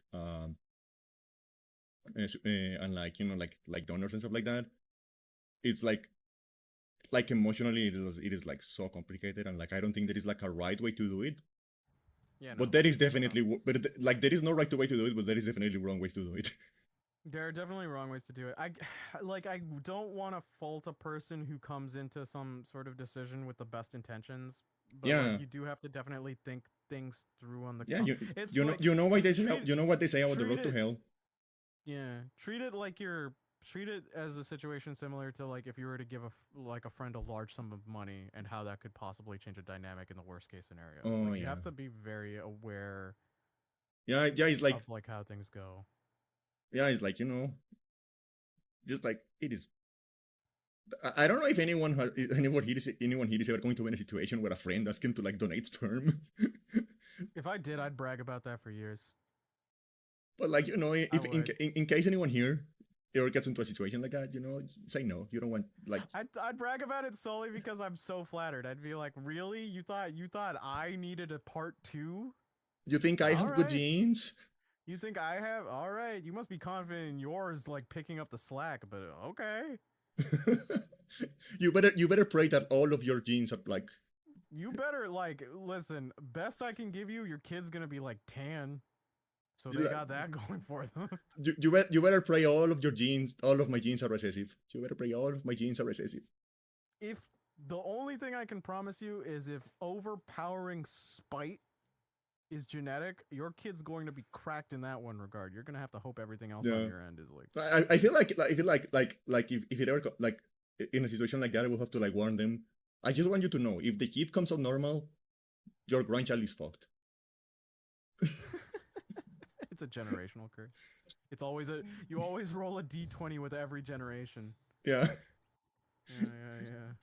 the kid comes out normal, your grandchild, like, no chance. How did we get to the turkey baster thing? We talked about this from stand up. Yeah. Yeah, we watch a lot of stand up together. Stand up's fun. I know one friend saying that like they think stand up's not good, and I was like, why? It's like you're in such a vulnerable position to make people laugh, and he's like, well, and they prefer like audience interactive, so this already sounds like improv, but it's like there's strengths to both. Like improv can be very quick wit, but the problem is like a very organized and structured set that's very layered and thought about, and then like you fine tune it accordingly can hit much harder, I think. Yeah. In terms of like how funny it is. Because like when they hit you with that, you can laugh and then your brain will analyze that joke further, and then you'll laugh even harder once you like think about it in like a totality. Whereas like improv, you can have that, but it's nowhere near as consistent. Or like, you can just go up there and be like, what's the deal with airplane food? What's the deal with airplane food? Women, I'm alright. So anyway, the wife, the old ball and chain. The old ball and chain. Yeah, boomer humor where it's like, I hate my wife. Yeah. Yeah. Yeah. I'm trying to Yeah, think it's of, like, I don't know. Mhm. Like every time I see someone being like, I hate my wife, I'm just like, okay, bitch, I'll take her then. Fuck off. What the fuck? What's the problem?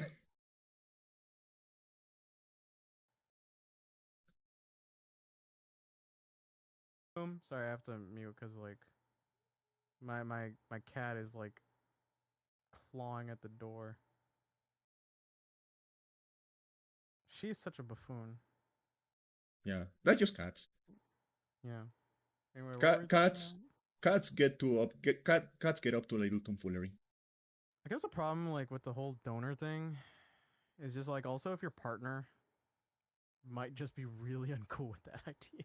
Oh yeah, that's another layer. It's Right, like we were yeah. talking like under the assumption that you are single, but like if you're not, like Yeah, that but is like if you have another a entire partner layer. and your partner realizes you have a kid that they're not a parent for, like some can be reasonable and understand the different place in your life, but some can go like feeling a form of jealousy because of it. Oh, and like I don't know, Mhm. is it worse if the partner is around from the beginning or if like it's a new partner after like a couple of years?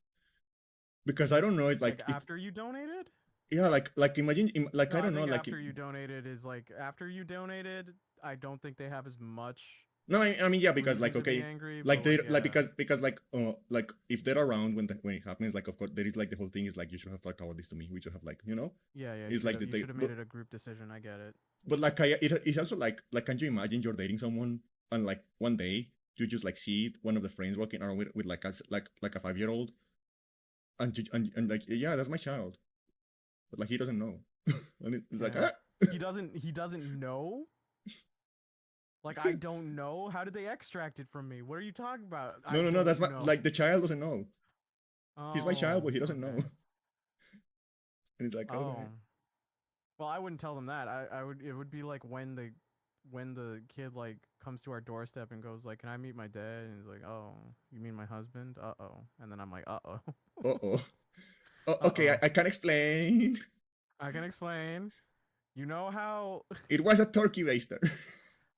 you know how our son Jimmy wished he always had an older brother? Well, I planned in advance. I did not. I did not fuck my friend. They put a couple of sponges inside of a turkey baster, and I used that instead. Yeah. So like it's not cheating, honey. I think. You end it with I think. I think I think. I'm pretty sure. 95% sure. 95. Yeah, 95.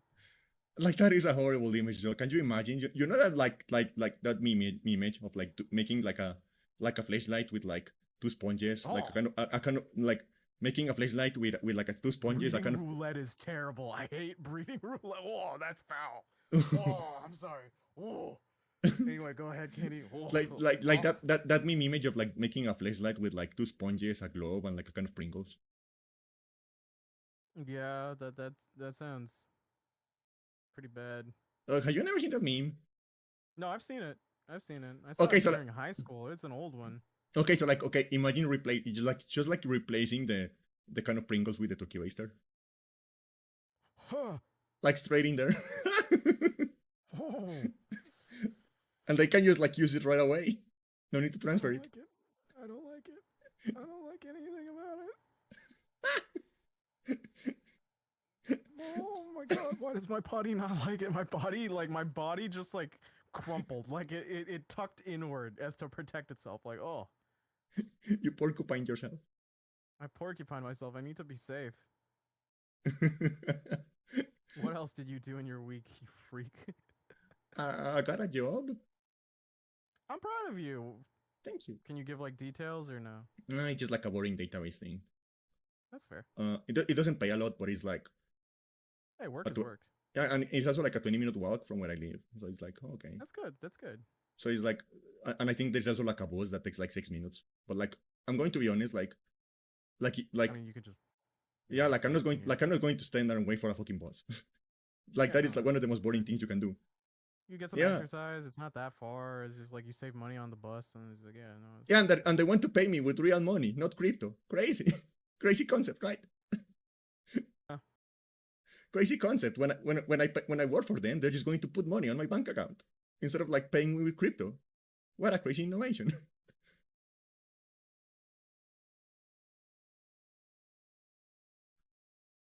Because like again like you remember like the story of like this job I got like speakers in my room now.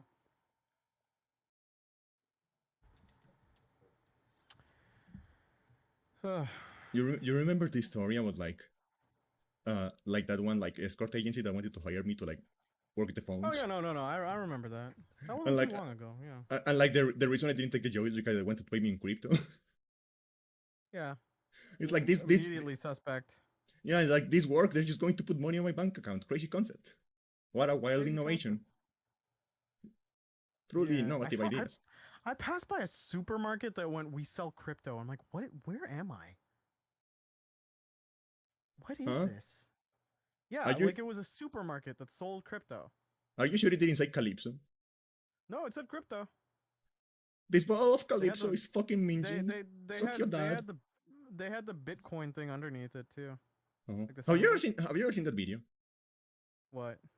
It's like a little British child going like, this bottle of Calypso is fucking minging. Suck your dad. And he throws it. I think I have. Yeah. Actually, I don't know because like that voice is like so genderless. I don't even know if it's a he. Like all children sound like that. It's like who They the fuck do. are you? It's like what the fuck are you? This bottle of Calypso is fucking minging. I cannot do a What? British accent. What other things have you done this week? I Anything mean, else? I was just like very busy with that to be honest. Okay. But like let me think.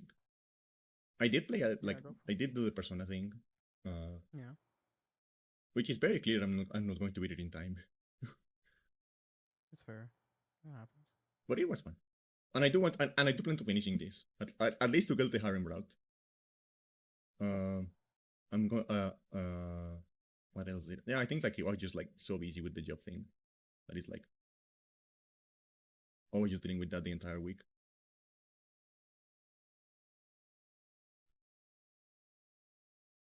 All right. They tried to warn me, but I never listened. Yeah. Yeah. I guess I'd go with my week now. Yes. All right. Okay. All right, chill there. Yes. How do I Give go me about my more week? identifying information. Yes. More what? Identifying information. Yes. That's creepy. Why would you say it like that? That's me going about my week identifying information.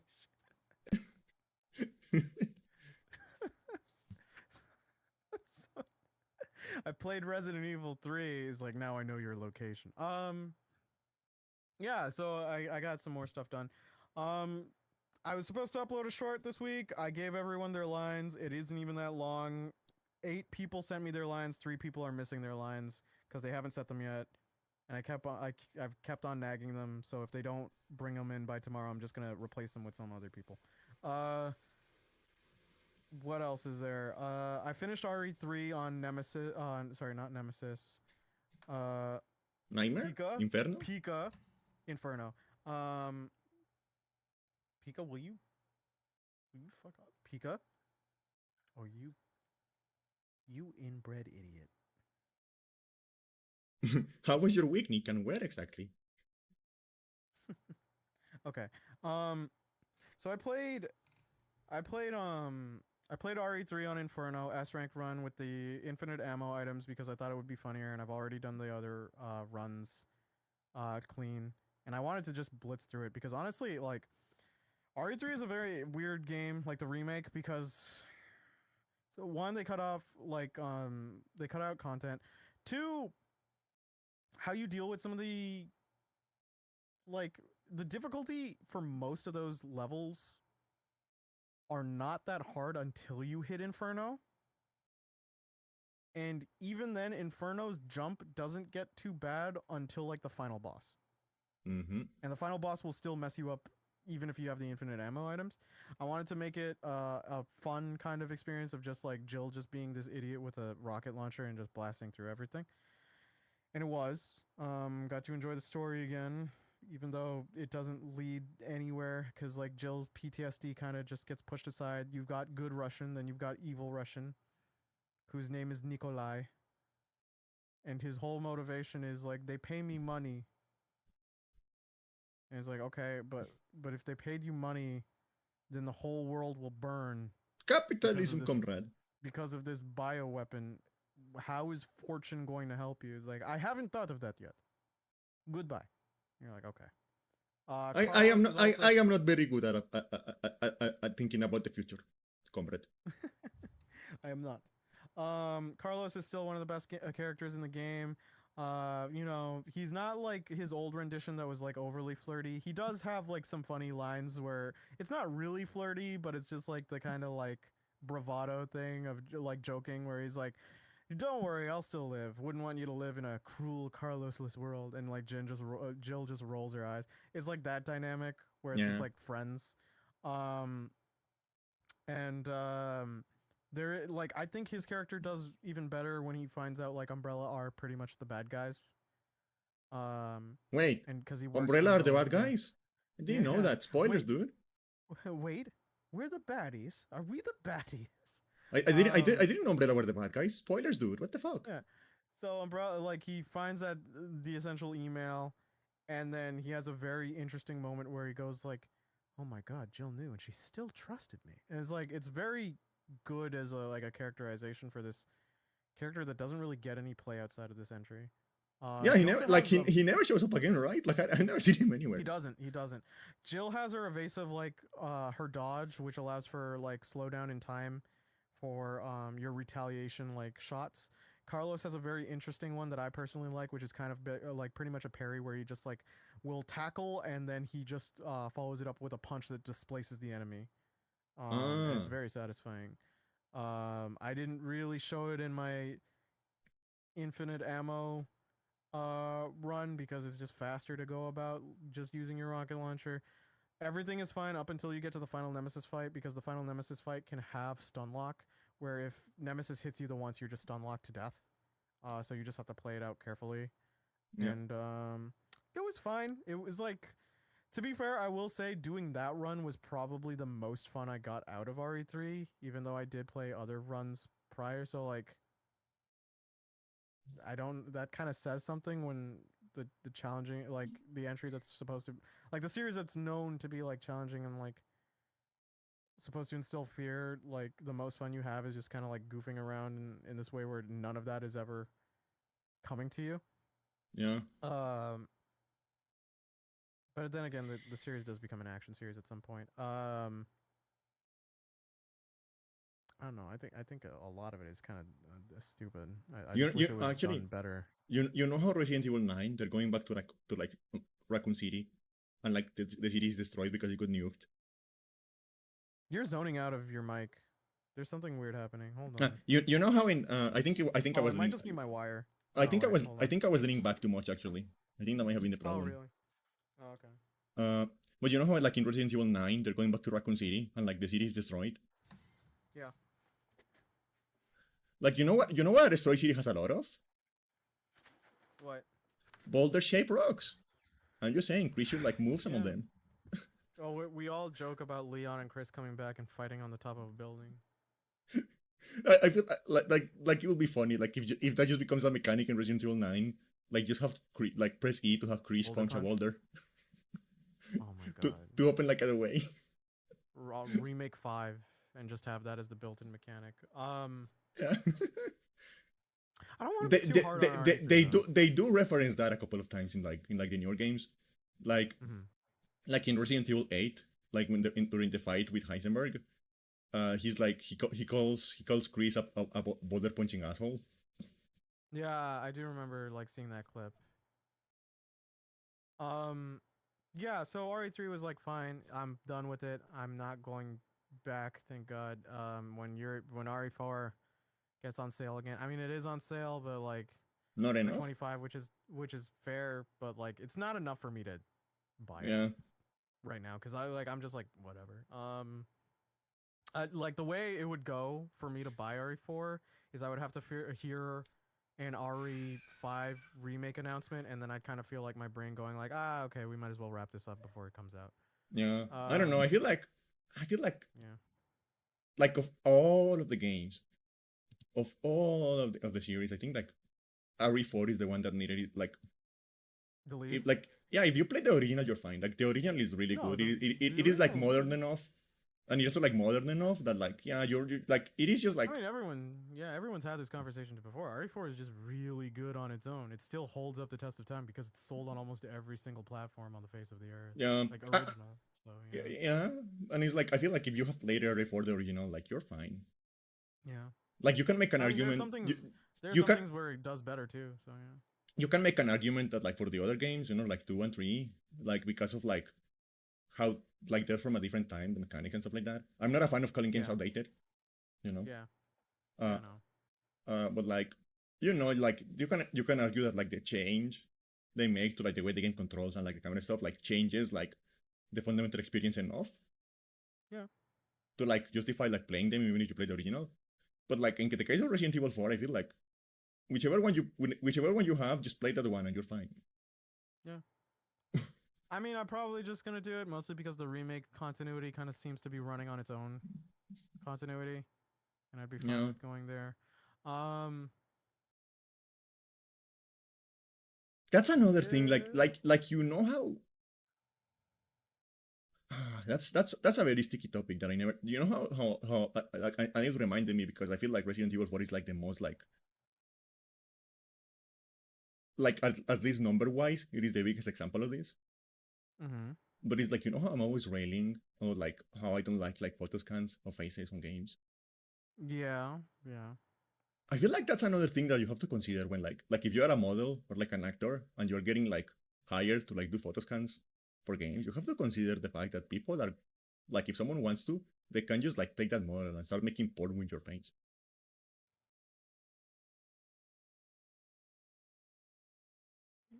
Yeah, Candy. And it's like I feel like that is like a morally complicated thing about photo scanning people for games that the industry has never like acknowledged or like tried to deal with. And it's like and it's like okay like and it's like I always feel like I always feel a little bit uncomfortable when I'm like looking at like the 3D animation sites and I see Ashley from Resident Evil 4 because I know she's like that's just like that's just like the face of a real model like like it's this is a little bit weird.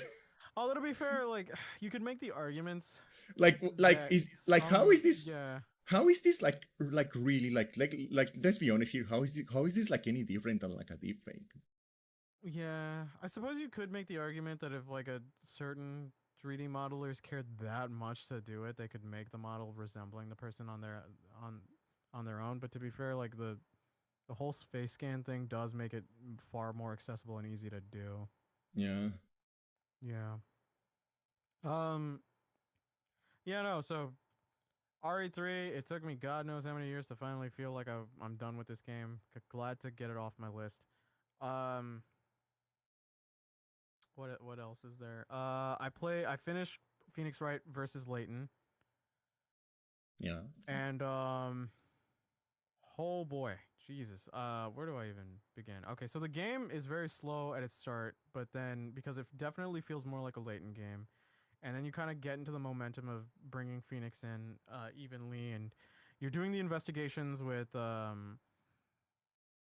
Layton in them, and then you're having Phoenix do the trials, and then there's a moment where you kind of swap sidekicks. So Phoenix is with Luke, and Luke is doing his ability to talk to people.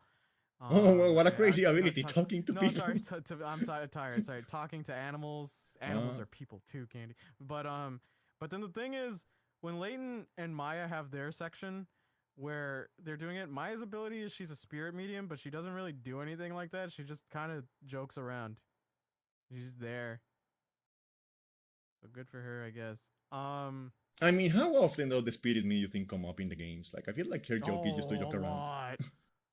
She does it a lot. I mean, to be fair, 99% of the time it's her sister that she's calling upon because her sister's that good of a lawyer. But like, there's another one where it's like pretty cool. I do appreciate that whenever she channels her sister, like, it's like her boobs get bigger, like for some reason. Well, because her sister was kind of stacked that way. But like,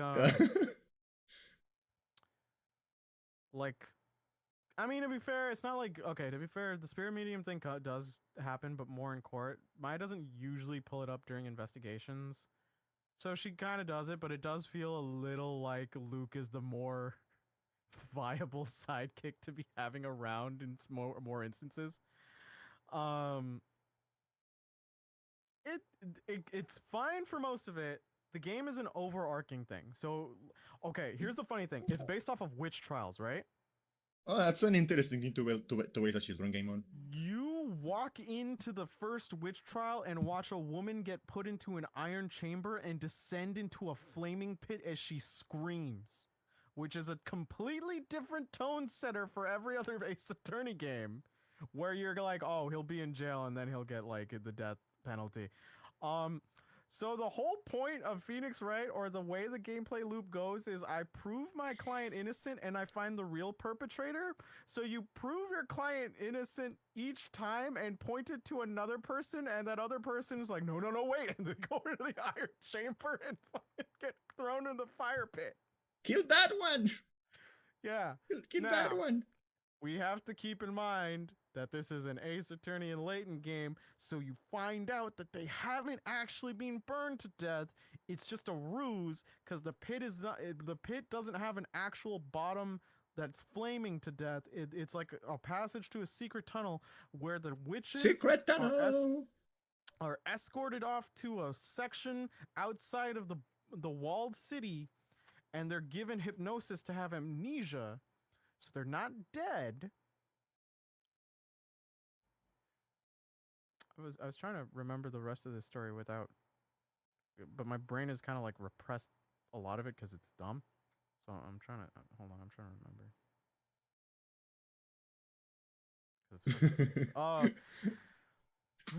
Yeah. So they go on. My brain is repressing my memories of this week. Why was it traumatic? No, it was just very stupid. It was just very stupid. It's just I wasted brain space for this. Anyway, they're brought outside to do. Oh my god, this plot is so fucking dumb. I hate it. God damn it.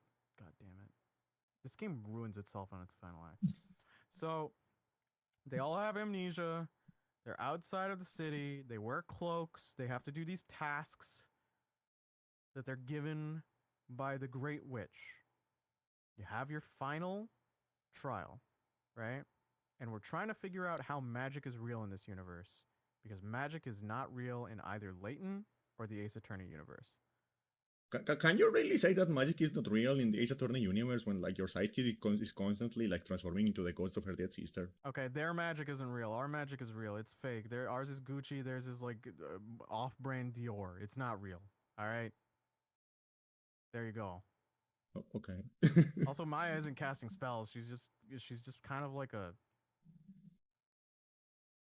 spiritual telephone. She's a Zoom call. Anyway, um, so they're given tasks. Can you imagine? She turns into like The monitor. no. She turns into like her great grandma at some point, and she turns into like the ghost of her great grandma, and the ghost of the great grandma is like, yeah. So I finally found out how to work this like FaceTime thing. Grandma. What? Why are you? I'm Phoenix. You're Maya's grandma. Why are you calling me? Hangs up. And then Maya transforms back to her own. Like that's what hanging up looks like. Yeah. Maya transforms to like her actual body again. Like, oh, it hurts every time. I feel the pain of my body contorting to fix to these body types. Do So you not yeah. do you not realize, Phoenix? My grandma was 4'5". My spine had to compress to half its size just to transform into her. Phoenix, I mean this literally and figuratively. I am getting closer to the dead when I do this. But yeah. So they all have tasks, and you find out in the final trial that they do these tasks to make magic look real, because magic isn't real. They're using scientific stuff, but they have invisible cloaks. They have invisible cloaks, and no one questions it. So the invisible cloaks covered an entire clock tower in the middle of the park that somehow no one bumped into. And then when the lightning struck it, the invisible cloak burned, and so it looked like the clock tower like burned itself into existence, which is a metal image, but it didn't. And then, oh sorry, bell tower. And then you find out that the witches all use invisible cloaks for their tasks in town to make witches seem like a real thing with magic, when in reality they're just doing like, you know, I guess quote unquote science while they're veiled in magic. And No, it's not magic. We're just doing science, you know. While also like just like being completely invisible for no explainable reason, but like it's not magic. it's so hard to explain how profoundly dumb this plot is. So you clear your client's name, Espella, and she's not Okay, so the like Great Witch. magic is not the Great Witch is called a spella, like a spell. Yeah. Well, it's Ace Attorney naming. So she, you proved that she isn't, and then like you're going like, what is this farce? Darklaw reveals she has been dressing up and posing as the Grand Witch, giving orders. Darklaw's dad committed suicide when he saw the burning clock tower, because Espella's dad, the storyteller, who creates stories that everyone must abide by in the town, because they think he controls fate, but all he's actually doing is he's using a hypnosis drug on them. Kinda. Yeah, no, he's using a hypnosis drug on them, because the plants in that town cause hypnosis, because they're like the minerals or the material in the earth are causing hypnosis because they're poisoning the water supply, but it's not really poison. This is so fucking dumb. Oh, I don't know where to begin. Okay, so they drink the water and they're more susceptible to hypnosis and suggestion. And it resets every day, but since they drink the water, they're all susceptible to suggestion. Espella's dad and Darklaw's dad are childhood friends from this lowly village that became Labyrinthia. They created, when they started off, and they found the ancient ruins within the city that was warning them of the bell, but they didn't fully grasp it. And what the water supply does. Also, the water apparently whenever you like for some reason you lose your memories or you pass out whenever you hear silver cling. It's a very specific thing. Yeah. Don't worry. I promise you. You might think this is really stupid now, but I can assure you that it stays consistent in how bad it is. So then they go into the whole hypnosis drug thing. They create a pharmaceutical company so that they can hopefully build their town into greater heights and let it thrive because they love their town. So they create the town. They create the pharmaceutical company. They have gained a fortune. They have each married off. They have their own daughters, Darklaw and Espella. Okay. Everyone still has the condition, they just don't know it, that if you ring the tower, like if you ring a bell, a silver bell, mind you, everyone will pass out, right? But it's not Also, magic. yeah, everything makes you more prone to suggestion. Bada bing, bada boom. Espella's dad, the storyteller, told her, don't ring the bell. I used to tell you this old story about an ancient witch who rings a bell, and if you ring the bell, it'll summon her. Okay. Now, side content. All of this hypnosis stuff is important because everyone in the town has been gaslit into believing that they are in a medieval magical setting, and they are all actually people who willingly signed the contract to a pharmaceutical company. I know. I see the strings. I know. It's a pharmaceutical company. And they signed up because they want to forget about their lives and live in the labyrinth town. All right? So they live in the labyrinth town. They think they're completely different people. Their contract is 10 years. Once it's up, they'll get their memories back. All right. Noted. Now, how did these lab research people... how did these test subjects come in? And what happened to the old members of the town? Candy, I'm going to ask you, what do you think happened to the old residents of the town, aside from Darklaw, her dad, Espella, and her dad? What do you think happened to the residents of the town before these test subjects moved in?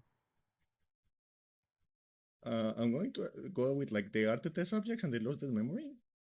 No, they all died in a fire. Ah. Now, would you like to know how they died in a fire? I'll tell you how they died in a fire. Okay, so I assume they it's have smoke inhalation. No, they all, I wish, they all have a festival, and there's a fire in the festival. You know the Japanese like fire thing where there's Fire Fest. Yeah, Fire Fest killed many.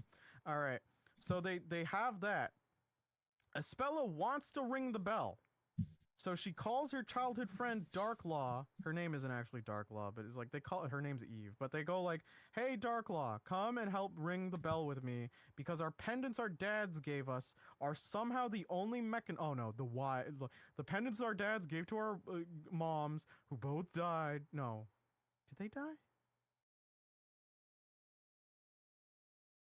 Did the moms die before or after the fire?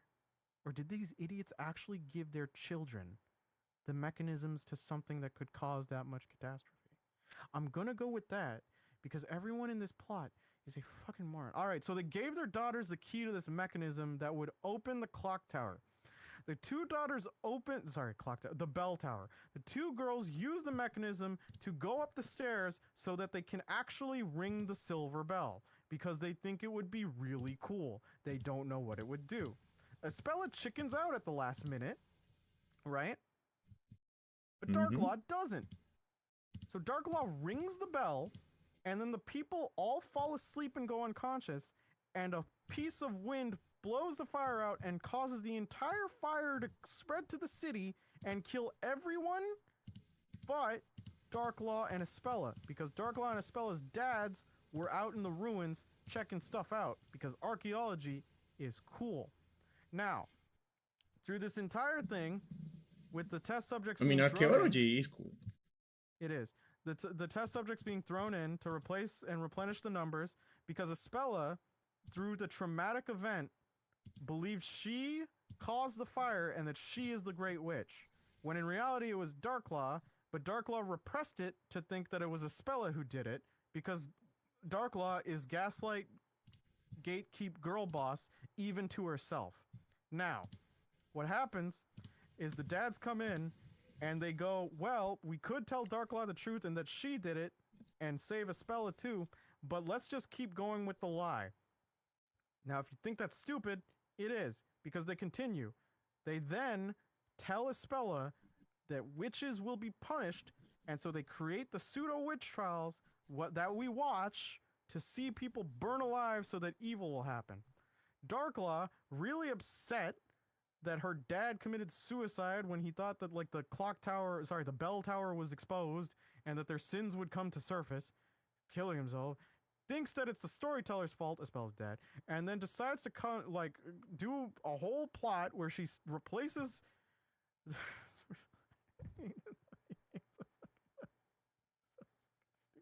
All right, she replaces the name of the Great Witch in his script that everyone reads weekly and thinks is going to happen because he uses the hypnosis drug to make the scripts happen, so they think he's a god. So she replaces the witch who was going to get framed with Espella completely as some sort of act of revenge. I don't know. I really don't know the motivation. You come to this conclusion. I think you really right? don't know most stuff. Yeah. You come to this conclusion, right? A little after, because Espella still thinks she's the Great Witch. You don't know that Darklaw did it yet, and she's about to kill herself because the guilt is too much to bear, Candy. Because she went, even if it's an accident, I caused the fire that killed everyone, right? Mm-hmm.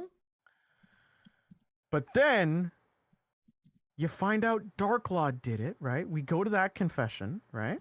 Okay. Mm-hmm. And most stories would go, actually, the fire was a completely third-party, unrelated thing, and you two shouldn't feel guilty. No, the game asserts that Darklaw did ring the bell that caused so many people to die, and they follow up with, we'll get through it together. Espella kind of just like went, oh, well, I didn't do it, so I don't feel that guilty. And Darklaw's like, I did do it, but I'm not feeling suicidal about it. And then we're like, hold up, chotomate ne. Could you elaborate? Is Darklaw going to have horrible PTSD and guilt? Nah, she's chill. Leave the island. Okay, but what about all the people who got gaslit and are experiments and live in Labyrinthia? And then one of them goes like, we're cool here. And then you leave by boat. We like the whole. You made Darklaw a mass manslaughter. Like, yeah, but she's hot though. Shut the fuck up. Anyway. Yeah, no, Candy, it's dumb. I probably didn't do a good job at explaining it, but it's so bad. It's so bad. And if this was required, if anyone who has played all of the Ace Attorneys is ever going to tell someone this is required reading, you don't like Ace Attorney. This is just bad. There's some cool things here. And like, would you guys like whiteboard with Nick? Would that be a session that you, okay, I'll think of that. Well, you know what would be funny? If I don't like this game. It will be funny if I really explain Ace Combat lore to you, and then you have to explain it back again to chat from memory.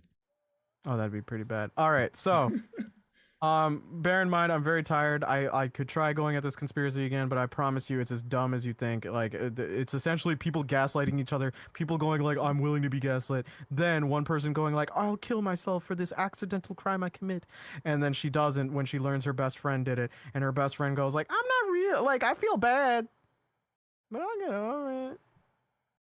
And then everyone who was gaslit was like, we will stay and rebuild the town. And then, oh, by the way, here's the other dumb part. Remember the magic? Remember the magic, Candy? Magic? Yeah, the magic was all the magic was all cranes, forklifts, and everything that were shielded by the invisible cloak. And the storyteller also used his hypnosis ability to say, you can't see black. Oh, at least they're not racist. I guess. And I showed you that picture. You can't throw that at me. You can't throw that at me. I'm the one who showed you that. Like, fuck you. Yeah, holy Jesus, it's bad. I'll say again, this is more of a Layton game. I've been told by the people who've played it is just like it's definitely more of a Layton game, and then people who've played Layton go like Layton does have a reputation of having situations where it has really bad endings that you kind of look back in hindsight, like it seems happy in the moment, and then you think about it for like 2 minutes and you're like, this is actually extremely messed up. This thing is definitely a prototype for Great Ace Attorney. The way its soundtrack composition sounds, it's using the same instruments and everything too. The gameplay for the I trial really like sections, the soundtracks on the Great Ace Attorney. They're really good. Great Ace Attorney is really good. The way its gameplay does it's pretty much verbatim the concepts that are going to be revisited and refined in Great Ace Attorney. And Great Ace Attorney is just a better thing. It's like, what if we took the elements that kind of worked for Phoenix here and then made it its own thing, and then you got it. So would I say this is a required reading on 3DS? And if like you're not a true Ace Attorney fan, if you don't play it, like fuck no, you can skip this one. I don't care what anyone says. If they're telling you Dark Law makes it worth it, I was fooled into that. They showed me Dark Law's picture. I was like, oh my god. And then I finished the game and I went, oh my god. And here we are. Now I'm playing Spirits of Justice, which I've heard is like the best 3DS game of the bunch. I didn't get to play too much into it because I kept getting interrupted by stuff. Spirit of Justice is really funny. You are now contractually obligated to say Spirit of Justice. The spirit of justice. Okay. So in SOJ, Phoenix is brought to a new country called Kurain. And Kurain is interesting in that it doesn't have an actual defense system. They use a spirit medium who is their princess, who is a 14-year-old brat who is the most annoying girl on the face of the earth. And she uses spirit divination in front of a pool to replay the last memories of the victim before they died, to essentially get the guilty verdict. The prosecutor just stands. To be fair, if you can just replay the memories of the victim, that sounds like a pretty reliable system. No, we're gonna get into that. So, the prosecutor just stands there and goes, "I win." No defense attorneys at all. So, at the first case, we have a poor monk tour guide. Yeah, he's like a kid, and then he gets accused of murdering this guy in the temple, a guard. So, you get taken there, and Phoenix is understandably scared for this kid, rushes in and sees no defense attorney, and he goes in and he becomes his defense attorney, and everyone laughs at him because defense attorneys haven't been used in 20 years. Because apparently in this universe, if a defense attorney defends their defendant and fails, they get the same punishment as their defendant. So Phoenix goes like, the whole point of me being an attorney is to protect people who might have, like, to seek the truth and protect people if they're wrongfully accused. And she's like, I can replay the victim's last memories. He's like, yes, but you have to examine them. You can't just go by it. And she's like a brat, so she's like, huh. They all smack talk lawyers and look down on you. And it's very cathartic when you change the state of it. The judge kind of laughs at this first, thinks it's not worth his time, but then when you point out a contradiction in her replaying of the vision, she's like, oh shit, I didn't think about that. And then everyone has to recontextualize it, and she's being too stubborn. The prosecutor's also being a huge piece of shit. He's in 5. But then the judge is actually intrigued. He's like, oh, you're right. This is actually worth inspecting. And you keep going until you go like, see, this entire vision is unreliable because we're assuming it off this insight without actually corroborating it with evidence that could contradict it. And then the girl gets really upset, and then the judge goes like, I know you're the princess of our country, but if you disrupt my court one more time, I will ask you to leave. And she's like, are you a non-believer? And it's like, no, I'm doing my job. Guards escort her out, and she's just like cussing you out like a teenager would. And he's like, your tongue will be bitten off, and then we'll put you in a pit of fire. And she leaves, and Phoenix is just like... And then they put him in the pit of fire, but the pit of fire was not real, and they were using brainwashing to make them work for 10 years. Exactly. And then like Phoenix, like, as she gets escorted out, Phoenix is being very mature about it because, like, well, yeah, she is a teenager who's being like spoiled to think she's like pretty much the diviner. Meanwhile, me as the player who loves catharsis when people are looking down on me is like, ah, you fucking idiot, you loser. It's stupid. I'm just like doing the orange justice as she's getting escorted out while Phoenix is doing his job. And then the prosecutor's entire cockiness is like left from his body. He's like, oh, I thought I would be sure to win. I have to actually do my job. And Phoenix just like crushes him. And then you find the real culprit. What is an evidence? What is this thing you call evidence? Yeah, and he it's so satisfying because he's talking down on you, being smug, thinking he'll win. And when he went like, "Oh, I thought when you found out that you would get the same sentence as your defendant, that you would cow out and that you would give up, and I would get my guilty verdict." And Phoenix went like, "Nope, I'm still gonna do my job." And then the prosecutor starts panicking. He's like, "No, please, please, please don't do your job." And then essentially, like, Phoenix wins, and the guy just gets completely dishonored by it. And you find the true culprit, and the true culprit is hippie Jesus, who plays a scimitar.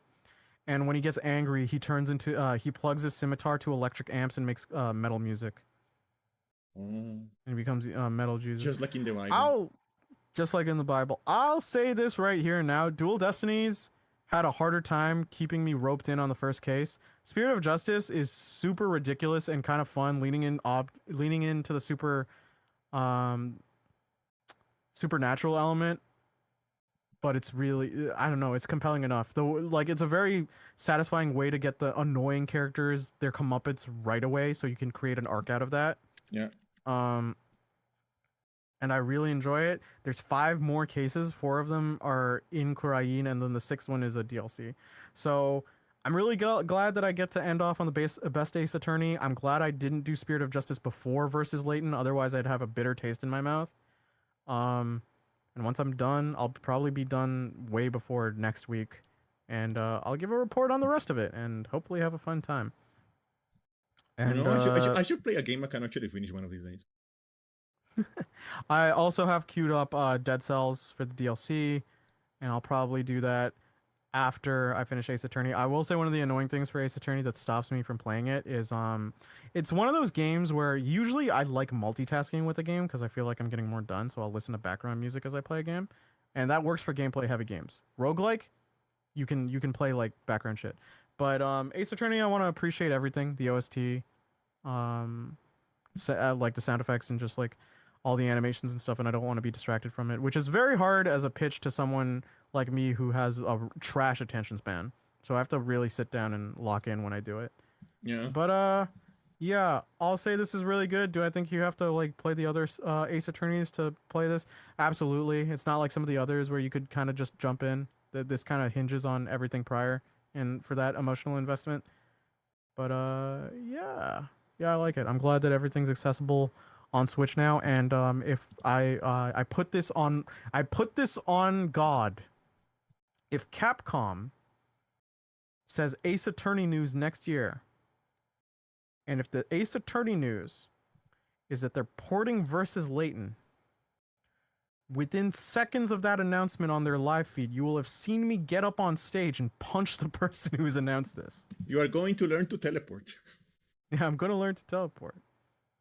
Okay. But magic isn't real. But magic isn't real. It's all science. I'm going to be honest, I have no idea. I don't remember anything you said about like fucking like Layton versus the attorney. I'm gonna be honest with you. That's probably for the best. You've done the thing that a person should do and not waste your brain space on it. It's bad. It's really bad. Oh my god, it's so bad. Like it really felt like, I don't know, like it really was like, okay, this guy is doing the Pepe Silvia thing right now. He's doing the Pepe Silvia thing right now. It's bad. It's not even a bit. It was me legitimately trying to reconstruct everything because there's so many stupid factors. The ending is bad because you need so much suspension of disbelief for so many different things. Like, yeah. No. Okay. What else did I do this week? Like did I watch it really does sound like one of those parody endings where like there is like a music singer like every time and like every single one of the cast members shows up and it's like, you thought it was this, but it was actually that. Kind of that, yeah. It's pretty much that. You're absolutely right. I haven't watched any anime. I haven't read any manga. I did start up a web novel for a friend. It's called Super Supportive. It's about so far 4 chapters in. It's about a kid who survives a super powered terrorist attack. He's in his apartment. He's only like, I think like what, 6, and then a bomb kind of goes in because of a superhero fight, and then through the wreckage his parents are dead. And don't you hate it when a bomb just kind of happens? Yeah, and he doesn't see his parents. He sees the person who did it get murdered, like the villain, and then it kind of jumps to him a few years later. He lives with his aunt, and he's got this situation where he's like hyper fixated on learning the truth about like what happened, because like even though he experienced it, he doesn't feel like it's completely honest, because like the villain that did it, their power set's completely like, it's very weird that their power set ended off in a bomb. Their power was like to steal physical attributes, so it's weird that a bomb occurred. And so far he's in the midst of talking to the people who I are mean, they, there. they stole the physical attribute of a bomb. Yeah, he talking to the people who experienced that night, and trying to piece together what might have actually happened and how it went about it. From what it seems, the context is an alien race essentially has bestowed humanity like superpowers, and they can use it on their planets as they like. But whenever the aliens ask them to do missions for them, the humans have to accept, and the humans go like, "Yes, we'll take superpowers to do that." Um, Slow start, kind of an interesting premise. I'm gonna keep on reading it because it's important to a friend. I'm. It's not like I'm low against it. I think it has potential. It's just I haven't gotten into the meat of it just yet. Um, and then I also got an audiobook of a series I love called 24/7 Demon Mart, made by DM Gay. Um, the latest, I think it's the eighth book that she's made for the series, voiced by Todd Habercorn.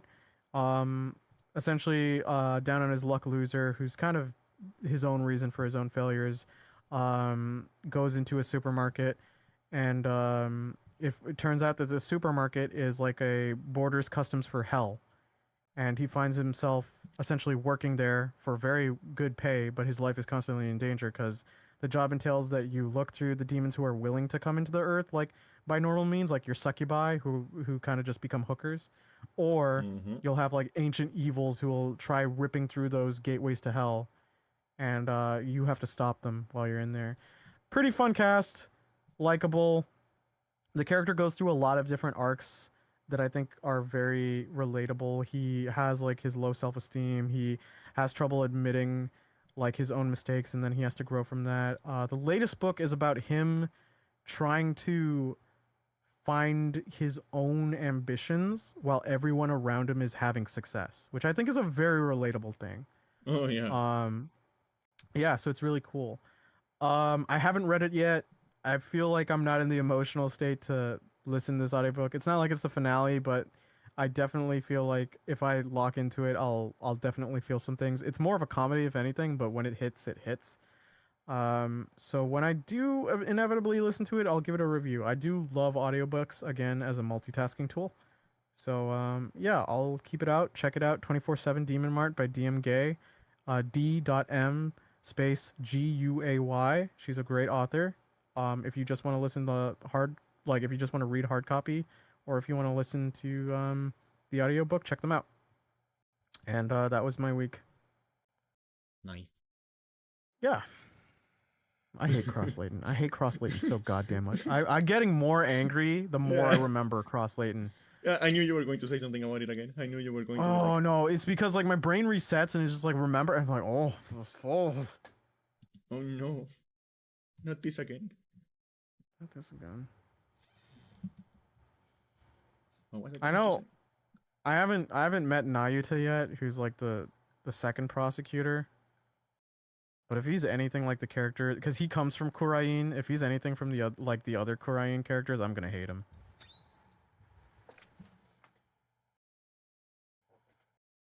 Oh, he's the blue hair fanboy, right? Yeah, he's the one who Patchy said she'd slam his cervix. She says that about every fanboy. She says that a lot, doesn't she? Yeah, she really likes Like cervixes, or however you like. What is the plural of cervix? But like, she really likes that. Servi.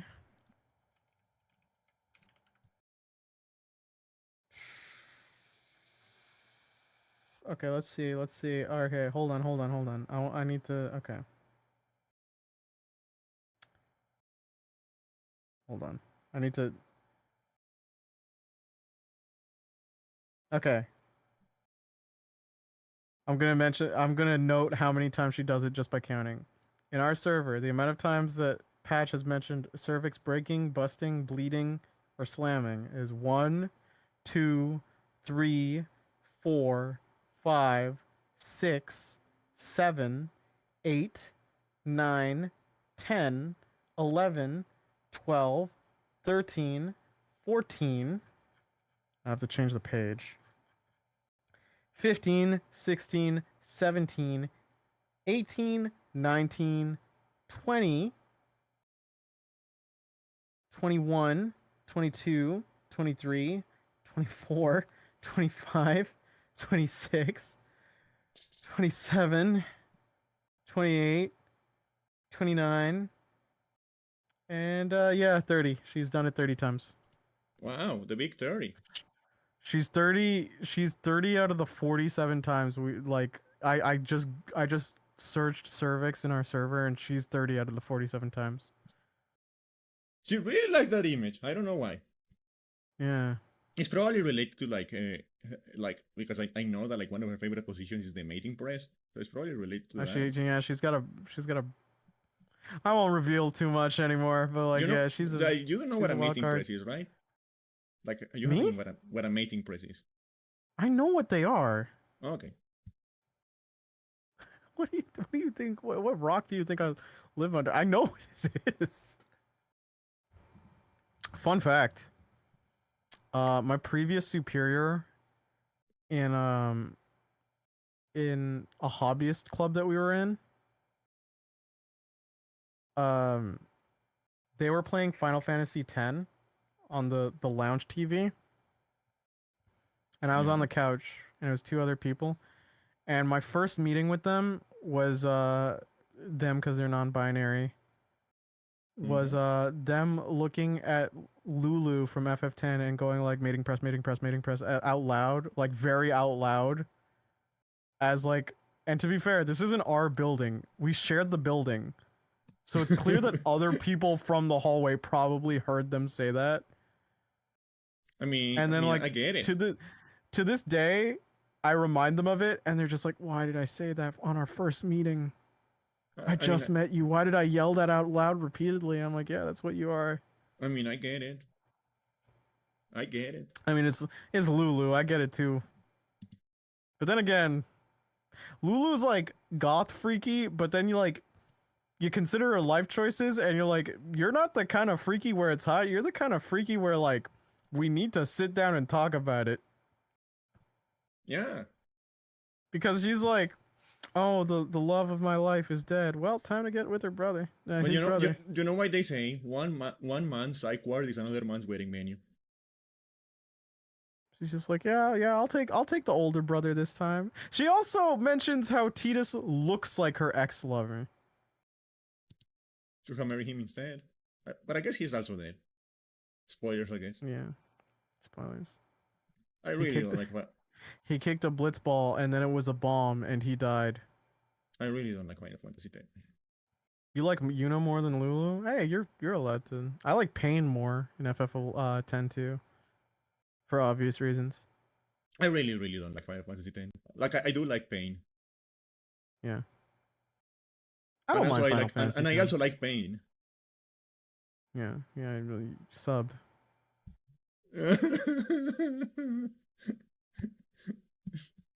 Why would you mock me so? One day you'll wear it with pride. One day. Not sure when though. Uh, You don't really like FF10 that much? No, I'm not really that big into it on a gameplay level. FF10 really I'm is one of fine. those games that like you either really, really like or just like absolutely like hate it. I do. I will say. Like, I have been tempted to do an FF marathon every once in a while, but like I think about the feasibility of it, and it's just like I'd be so burned out. Yeah, I watched a video the other day about a guy who like reviewed every Final Fantasy game, and it took him like 6 years. 6 years? Yeah. Yeah, that ain't worth it for me. Yeah, I because it can't turns do out that. like that a lot of game. Turns out. No, it's a lot. You got your main, your spin-offs. Yeah, that's a lot. What did he? What was his favorite? Did he say which was his favorite Final Yeah, Fantasy of all time? Which was it? 10. Okay. I think he just played too much and his brain was broke. Yeah, because I was gonna say like, wow, you spent 6 years just to be wrong. Yeah. Oh wait. I'm Uh, kidding. I was going to like. I forgot to mention this earlier. You didn't see my tweet, right? What? I don't. I'm not on Twitter, so. You didn't see the tweet. Okay. Oh wait. Okay. Okay, It is embedded. yeah. God, I need her to beat me up. God, I need her to kick me until I cry. I need her to spit on my mouth and call me a bitch. I need her to put her foot on my head and keep me down while she spanks me. God, God, please. PanickingCandy on June 19th, 2025. Yeah, I lost myself there. Lost yourself there. Listen. Listen, you can't get upset. You have no cred. What is this? We all make mistakes in the heat of passion, Jimbo. No. You can't even. You can't even do this. This is self-sabotage. You can't even make the argument. Oh. Okay, let me see what you want her to do to you again. You want her to beat you up and then kick you until you cry, spit on your mouth, and call you I don't get how you like any of this. Esto. I'm doing like the stare at the camera thing that the office people do.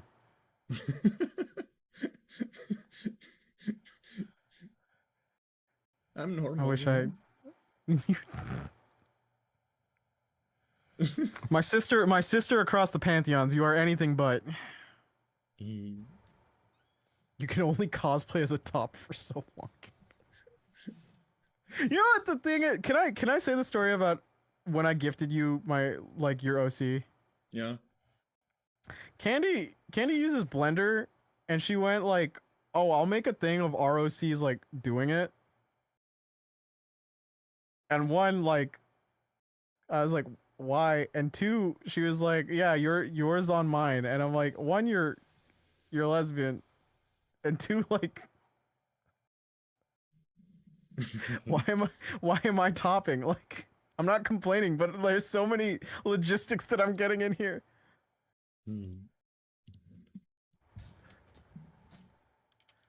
She's such an enigma. I wonder if like my life would be easier if I had like a filter. Yes. If I could like stop myself from saying everything I'm thinking of. Yes. What do you mean wonder? Yes. Like just like the I think it was yesterday or the day before that someone just told me, Candy, you know what? I really, really admire your honesty, but you had to stop. I really admire how outgoing you are, but you have to stop.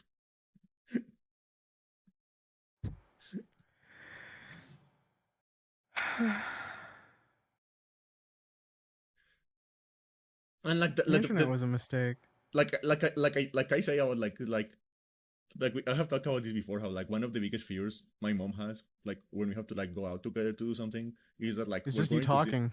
We're going to see like a child falling down, and I'm going to say like something horrible about like that child getting hurt, like out loud, and I'm going to get beat up because of that. Oh my god! She's leaning against the door because she's trying to open the door and oh baby, it's okay. Hold on. You're a big move.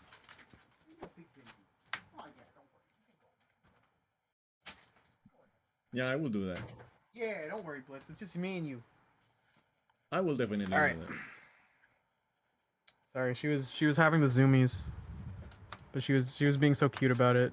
I've never seen her like the face she was looking at me with was just like, please help, and I'm like, oh my baby. And yet you didn't take a picture for me. That is true. You really do love my cat. Yeah. Yeah. That's not even like a joke. He has a cat, and I love that cat. Yeah, I'll send you more pictures of her. Don't worry. Because I'll be real with you, I'm like the worst photographer ever. Not like as in skill set. I've been told I take a good picture like decently, but it's like I don't look at a moment and then go like, oh, I need to take a photo of this. Oh yeah, me I'm just neither. really bad with it. I don't Yeah, take so like pictures. I the only time like it, I definitely would have to. I know this sounds dumb, but if like if it really mattered, if I was in a, I think like I'd have to be in a relationship with someone who would, because like I do understand the importance of it, but it's like I don't think I can fine tune myself to be that kind of person. I found the conversation. What conversation between you and me? No, no, no. The one where they told me. Okay. Okay, let me read it out. Okay. Candy, I truly admire your courage and honesty at times. It's my greatest asset and my greatest weakness. Person forwarding. You know I'm a public figure now. So, I should stop being this down bad in Maine. 5 reactions. Panicking Candy. I said I'd try. Oh, hold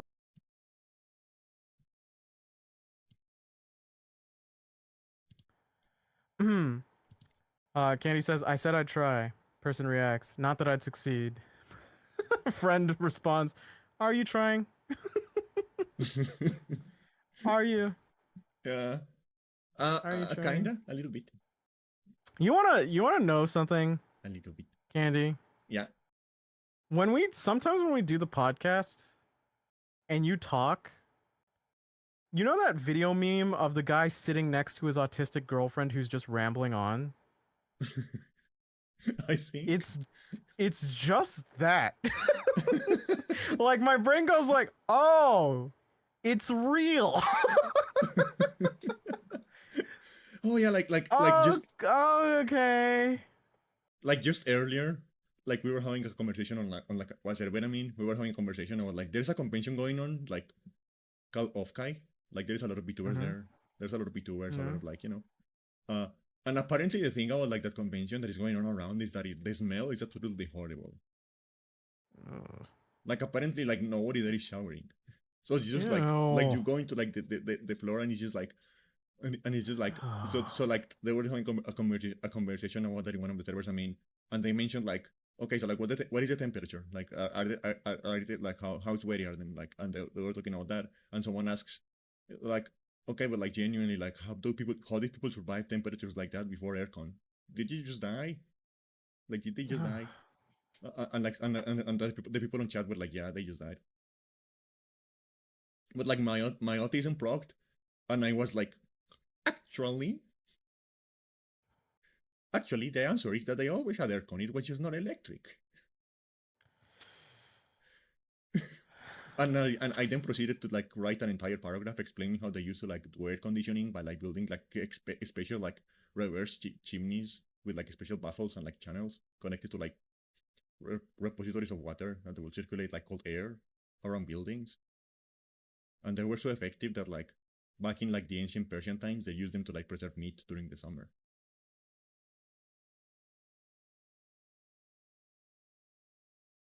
I repeat, it's just the autistic girlfriend meme. It's like if someone remembers it, I'm sure there's a video. I think it's like a meme template where it's like a guy or a girl is sitting with their significant other who's like talking about their bizarre hyperfixation, and it's just them dropping lore about whatever. And I've sat here, and sometimes I sit here on this podcast and then there's a point where she keeps talking where I disassociate. I'm like, I get it. It's real. It's actually real. I just thought it was like hyperbole, but Yeah. it's real. Yeah, turns out she really can jump. You know what I always think about when it comes to like conversations with me? Hmm. You know that image that is like, hey, why do you like this game so much? And someone is like, I'm glad you asked. And then there is like a 7-hour voice message.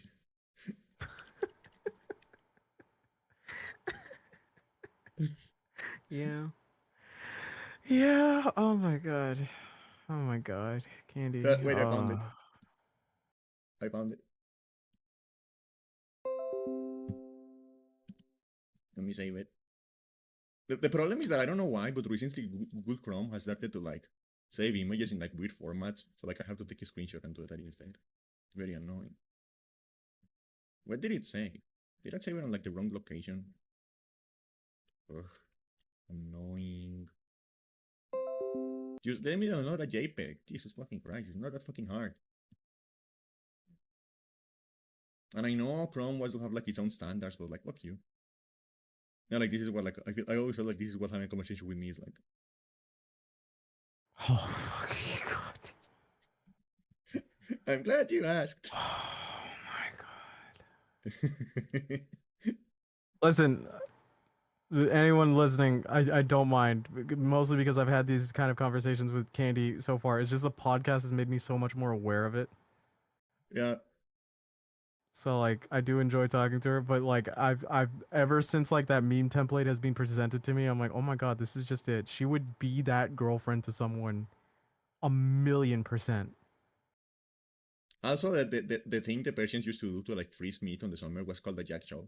Just so you know. I don't care. I don't. You hear like me getting continuously more tired and hostile. Oh my god. No, but you know what? At least it's only me. If it was me and Pachi, like every weekend, it would be like that part in I'd like Dumb and cry. Dumber. Oh, But, if like, if they it are was just making you the noise. two, okay, wait. No, if it was the three of us. Oh, why'd you pull me in that? No, I can't do that. I can't do that for like a week every day, like 1 week. Sorry, 1 day a week every week. I'd break. Like you know that picture of like Dumb and Dumber, I think, where he's like, "Do you want to hear the most annoying song She's in the gonna world?" And there is this one guy who is driving. she's And they're gonna just need making the someone who noises. finds that cute, or I mean, quite literally on the ladder. There's some people who are into that and want to do that badly. Like they No, like well. I have met people that find that cute before. No, Not I've every- met people who I know lesbians who pretty much have like had that, and they go like, God, I want to do so many things to them right now. Like, okay, Yeah. why are you telling me? Because they're lesbians. Do They don't know you, how to tell. They don't know how to tell it to the person they're interested in. They're lesbian. okay, but like, I'm not gonna work for their favor. I'm not gonna be like, I'm not gonna walk over to the autistic woman and be like, I think you should consider that my friend Hey, are you into women? has heard you dropping near automata lore at an alarming pace. Hey, do you fuck with women? Yeah. You just walk over to them and do you fuck with women? You should invite that friend, Candy. If you do, I don't think I could last for like 8 minutes of a conversation with you two. If you went in that mode, I'd meet, because here's the thing: when we're usually in VCs, our friend and her boyfriend are there, and her boyfriend is like one of my closest friends in the server. He also plays like straight man to Yeah. it, so at least I have some camaraderie. Yeah, and we and can, like me and him can kind of, yeah. and like because they are dating, he's like drawing aggro from her. I guess you can say. Yeah, he does. He does. That man is the tank of our party. He takes all over mind goblins. Yeah.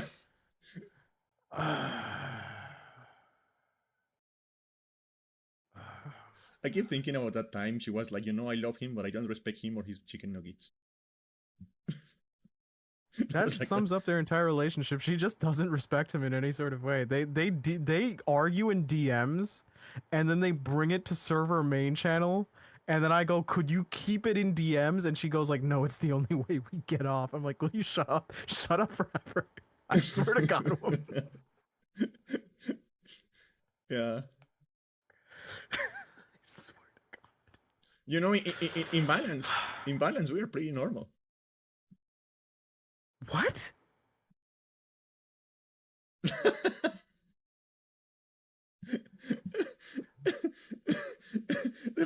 The fact that there was like a genuine like bafflement. Like what? I know you're in like you major in linguistics, but I didn't think you'd know like you'd be so bad at math averages. Like, bro, no, that's not how that works. You think you're both negative scores and you create a positive? No, that's you're not you calculate the mean, Candy. The mean. Oh, Yeah, it's girl math. That's what they mean by girl math. I just I complain about being in my position a lot. I do find it endearing that people are willing to show this side of themselves to me. Um, I don't know. I just like a holiday, just like one holiday where it's just like just be normal to Nick Day. Like I think I've clocked in the work for that. Like just one. I don't care what day, but like you can do it on a daylight savings day or like a solstice day. I don't care. Like just one. Just one. Yeah, when don't say anything weird to Nick Day. Yeah, I'll just like I'll even share that holiday with another day. Like you can lump it in with Christmas. I don't care. I think that's a no internet day. You're right. Yeah, like that. But like that is like I don't know why, but you seem to have like a weird talent for like attracting the attention of like really weird queer women.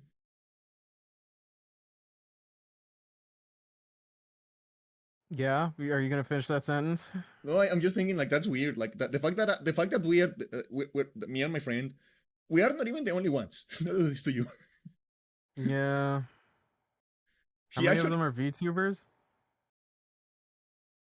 None that I can think of right now. I know one is she's queer, but she's normal. She doesn't send me stuff. It's all mixed. But what?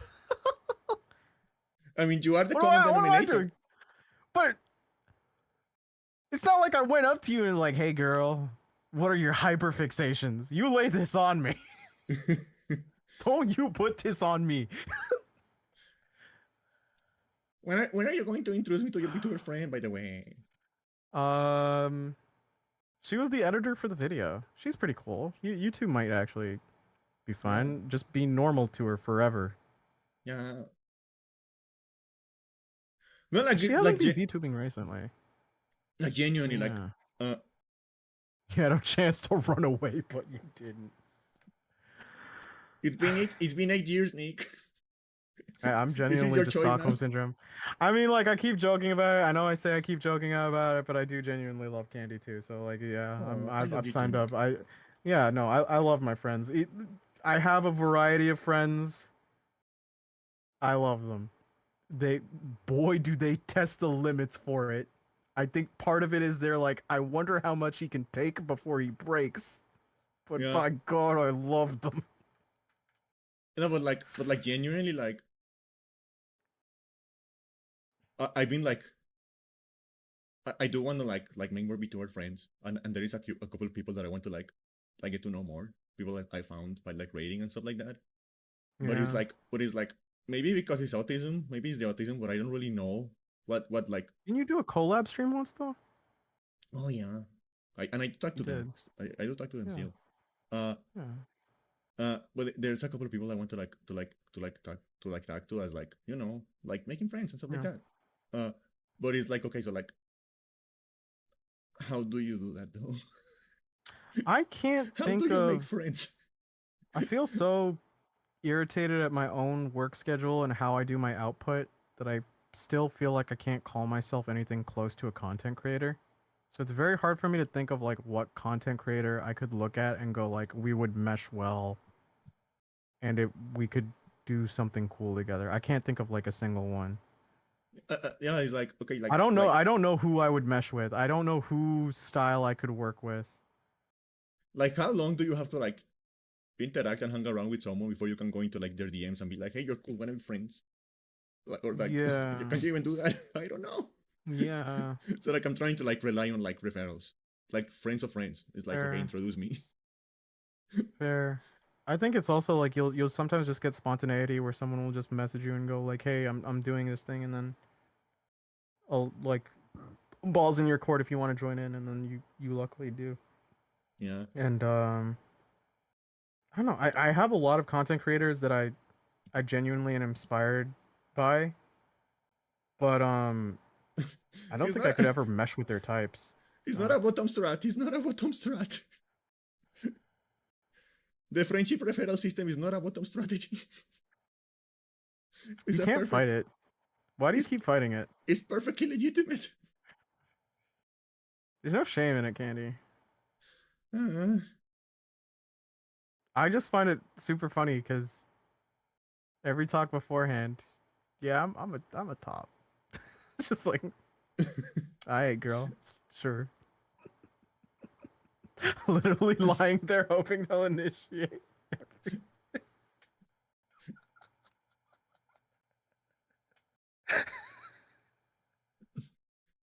I think I'm. Oh.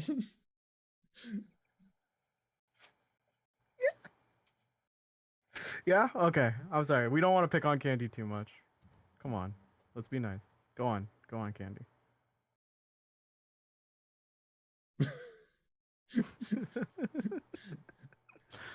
I'm going to start like a multi-level marketing scheme, except instead of like selling stuff, it's just like making me friends.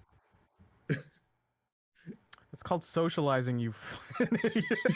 Because like if you want like I get like someone and they're like, okay, you have to introduce me to 8 friends, and then every one of them has to introduce me to like 8 friends each. Can't help her if she doesn't kill her. We can't help her if she doesn't want to help herself. You cannot fix her. You can't fix her. You know, I feel like I should have picked like maybe like nicer looking cardboard for designs. It's fair. I mean, I think it's funnier this way.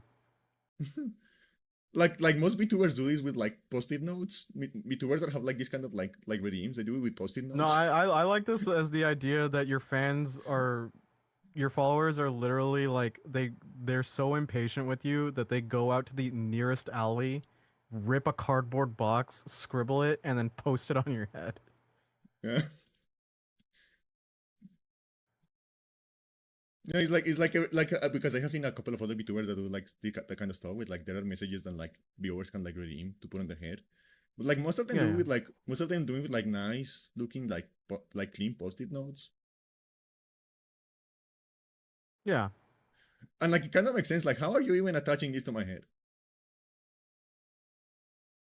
Because like post-it notes are sticky. Like, why are you even attaching the cardboard to No, my the, head? your sweat. Your sweat is keeping it there. Oh.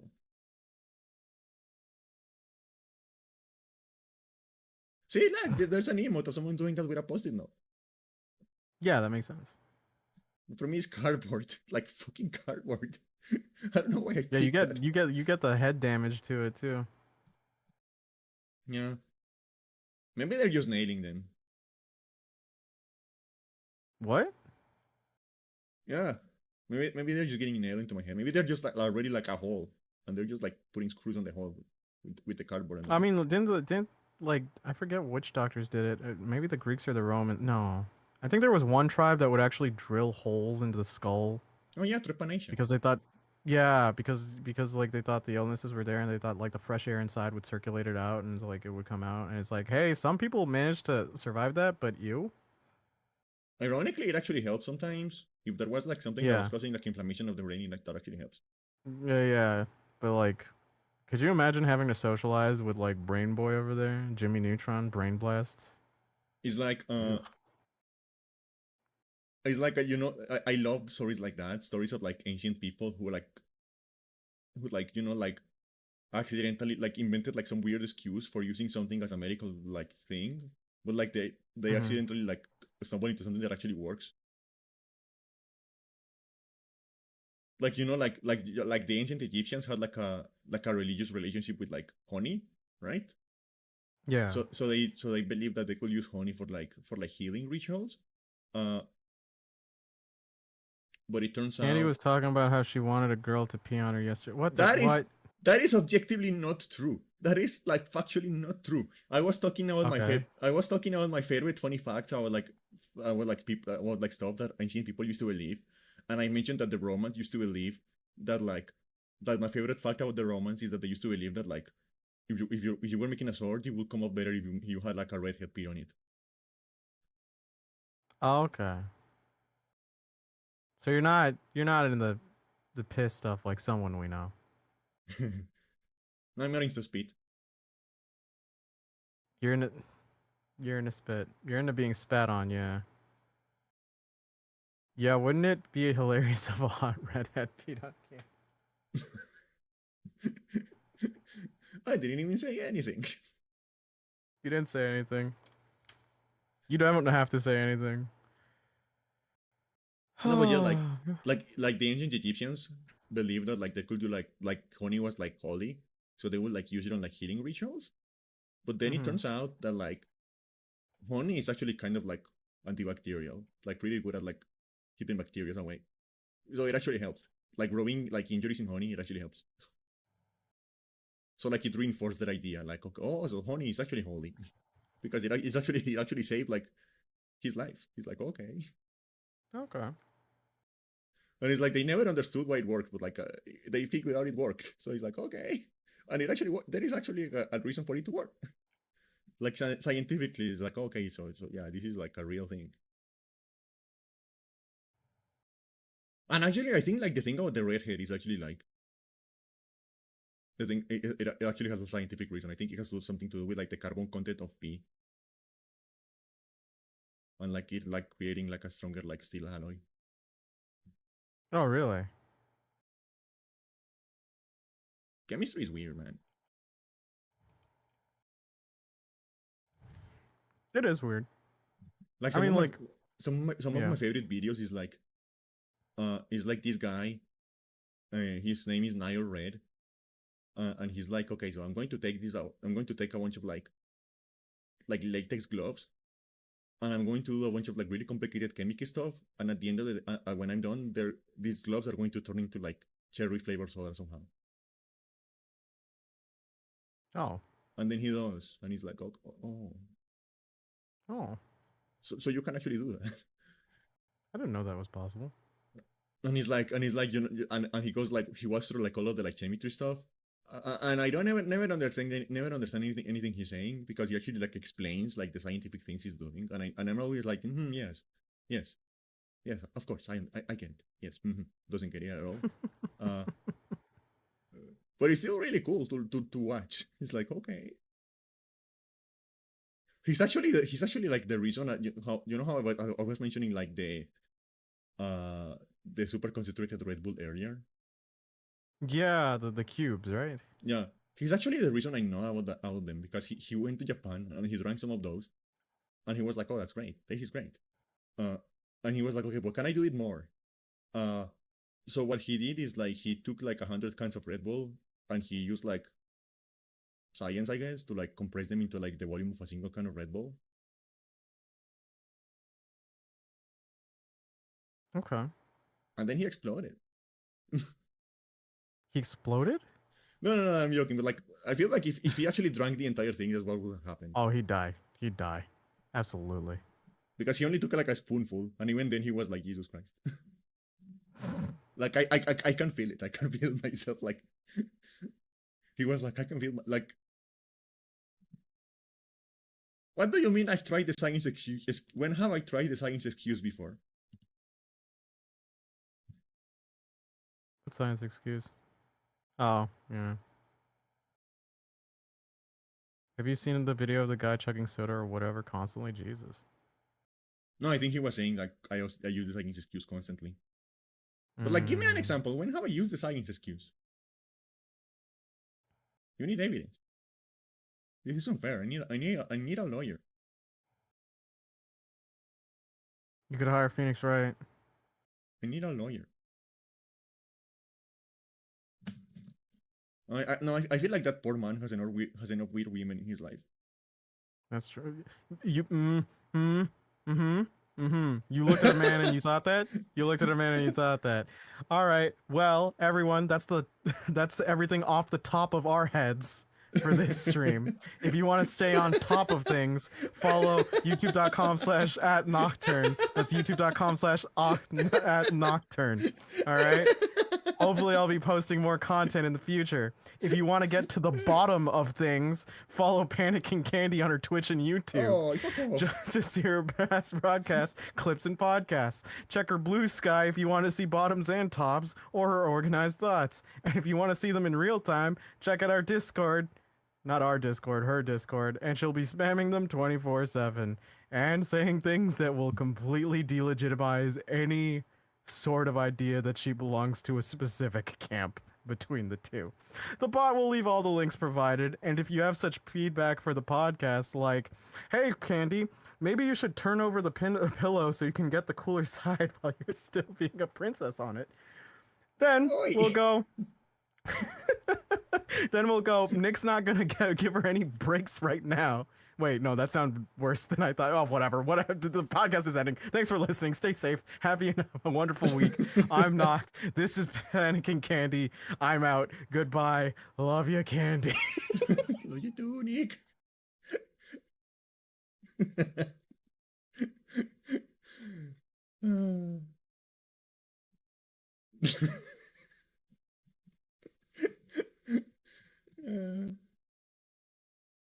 He's very good at dramatic exits.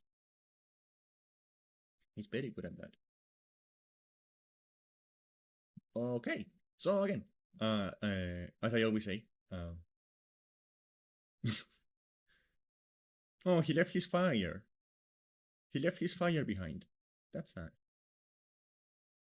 I thought he was going to keep carrying it around with him. Yeah, as you can see, like he was kind of hiding it, but as you can see, I wasn't able to find like a good looping video of a fireplace. So I just kind of like find a picture of a fireplace, and I like put like a flame gif on top of that. You know, it works. It looks fine enough. Yeah, close enough. You gotta improvise.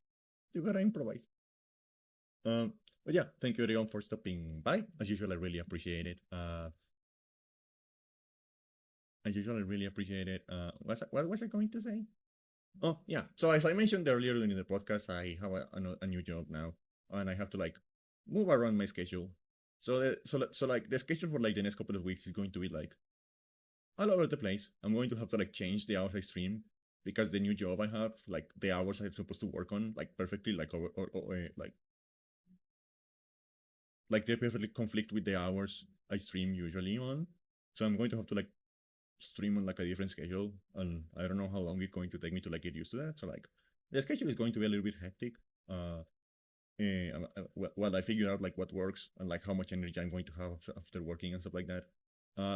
So I will be letting you guys know over Discord how it's going to go, what's going to be happening, stuff like that, as it goes. Because I'm usually very bad at changing schedules. I'm usually very bad at changing schedules. So it's probably going to be like there's probably going to be like a decent amount of like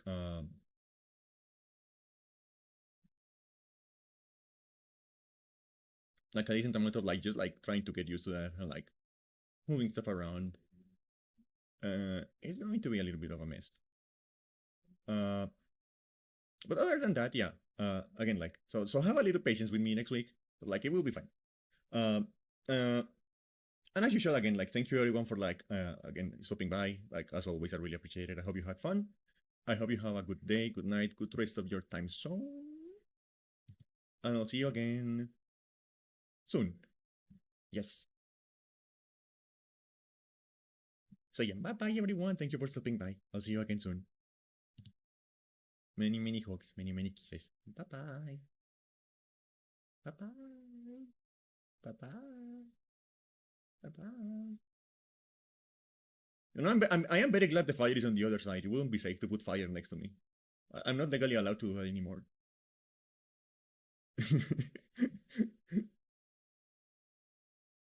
Okay, yeah. Bye bye everyone. Have a good night, good day, good time zone. I don't know. Time zones are funny. Bye bye.